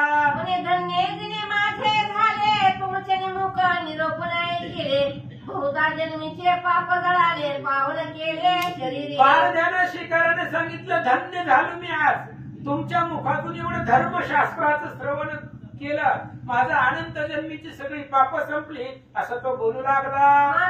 माता पिता गुरुदेवा तुम्हीच आता माझे सर्व. कैचा संसार मी ठेवावं उचरकलत्र सर्व आणि लटकले. त्या पारध्याने शिकाऱ्याने सांगितलं, आता माझे आई वडील गुरु सगळं तुम्हीच आहे. आता तुम्हीच ज्ञान दिलेलं आहे, तुम्हीच धर्मशास्त्राचं श्रवण करवलेलं आहे. त्यामुळे आता माझं सर्वस्व तुम्ही आहे, बाकी सगळं लटिका व्यवहार आहे असं सांगतात. व्याध बोले प्रेम करूने आता कधी मी शिवपद पावेन. तो अकस्मात आले विमान शिवगण बैसले त्यावर. पारधी विचार करू लागला, आता मी महाशिवरात्रीचा उपवास केला, महादेवाचं भजन केलं, नामस्मरण केलं, पूजा केली, मंदिराला प्रदक्षिणा घातल्या, आता मला कधी महादेवाचं स्थान प्राप्त होईल असं विचार करत असताना विमान आलं. पंचवदन दशभुजा व्याखंबर नेसले महाराज. अद्भुत तयाचे तेज दिग्चक्रमाची नसमये. आणि त्या विमानामध्ये स्वतः असणारे महादेवाचे गण तेही महादेवासारखे दिसत होते. साक्षात महादेव बसून व्याघ्र चर्म नेसलेले आहेत. अद्भुत तेज होतं, त्या तेजाचं वर्णन करता येत नाही. श्रीधर स्वामी सांगतात, दिव्य वादे वाजविती किन्नर आला पकडिती विद्याधर. दिव्य सुमनाचे संधार सुरगण सोये वर्षे. अनेक प्रकारचं वाद्य वाजवतात, देव लोक फुलांचा वर्षाव करतायत, अप्सरा नृत्य करतात, गंधर्व गाणी गातात. अशा थाटामध्ये विमान आलं. मृग्य पावरी दिव्य सभी शरीर व्याध करी साष्टांग नमस्कार. मुके म्हणे जय जय शिव हर हर. तो शरी भावे पालटला. आणि जी काही मृगवती हरणी होती ते असणारी हरणीला दिव्य शरीर म्हणजे हरिण असेल, हरणी असेल, त्याची 2 पाडसं असतील, या सगळ्यांना दिव्य शरीर प्राप्त झालं. आणि जो व्याध आहे पारधी होता त्यानं साष्टांग नमस्कार केला आणि मुखानं महादेवाचं स्मरण केल्याबरोबर त्याच्याही शरीराचा भाव पालटला. परिशी झटकता लोह होय सुवर्ण तैसा व्याध झाला दशभुज पंचवदन. शिवगणी बहुत प्रातून दिव्य विमानी बैसविला. जसं परिसाला लोखंडाला परिसाचा स्पर्श झाल्याबरोबर त्या लोखंडाचं सोनं होतं, तसं महाशिवरात्रीचा उपवास जागरण मुखानं नामस्मरण केलं आणि तो महादेवाच्या स्वरूपामध्ये मिसळला गेला. मृग्य पावरी दिव्य शरीर ते विमानी आरुढली समाग. व्याधाची स्तुती वारंवार करती सुरगण आणि जी काही हरिण, हरणी आणि पाडसं होती त्यांना दिव्य शरीर प्राप्त झालं, तेही ते विमानामध्ये बसला. तो पारधीही त्यालाही दिव्य शरीर प्राप्त झालं, तोही विमानामध्ये बसला. देव लोक स्तुती करू लागले. व्याधनेला शिवप्रदाप पडती तारा मंडळी मृग्य राहती.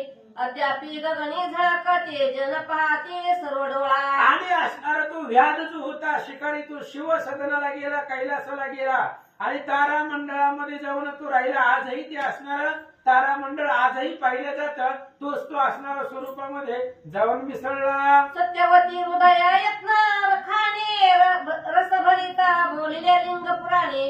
ते सज्जन ऐकून दिन रजनी ब्रह्मनंदे करुणिया. श्रीधर स्वामी सांगतायत, व्यास महाराजांनी लिंग पुराणामध्ये ही असणारी कथा सविस्तर सांगितलेली आहे. मी तुम्हाला माझ्या जसं बुद्धीला जमल त्या पद्धतीने सांगण्याचा प्रयत्न, ब्रह्मानंद गुरु आहेत, वडील आहेत, त्याच्या सामर्थ्याने सांगण्याचा प्रयत्न केला. श्रीधर स्वामी सांगतात, धन्य शिवरात्री व्रत श्रवणे पात्रक दग्ध होत. जे हे पठण करीती सावचित्त धन्य पुण्यवंत. आणि श्रीधर स्वामी सांगतायत, शिवरात्रीचं व्रत धन्य आहे, श्रेष्ठ आहे. त्या सर्वांनीच शिवरात्रीचं व्रत ज्यांनी केलं ते धन्य आहे. आणि शिवरात्रीच्या दिवशी ही कथा ज्यांनी ऐकली तेही धन्य झाले असं महाराज सांगतात. सज्जन श्रोते निर्जन सत्य प्राशद करत शिवलाले व्रत. निंदक सुर कुर्तकी बहुत त्यास प्राप्त कैचे हो. आणि शिवलीलामृत ग्रंथ परम पवित्र पावन आहे. आणि जे सज्जन भाविक सात्विक भक्त आहे त्यांनाच हे कथा अमृताचं प्राशन भेटतं. जे निंदक वाईट आहेत त्यांना हे असणारी कथा ऐकायला मिळत नाही असं सांगतात. कैलासनाथ ब्रह्मानंद तयाचे पद कल्लार सुगंध. तेथे श्रीधर भंग शतपद रुची घालित शिवनामे. शिवलेल्या मृतग्रंथ प्रचंड स्कंद प्राणे भ्रमंत खंड बरी शोध सज्जनांग अखंड दुसऱ्या गोडा. कुंडली कवरधारी विठ्ठल श्री ज्ञानदेव तुकाराम पंढरीनाथ भगवान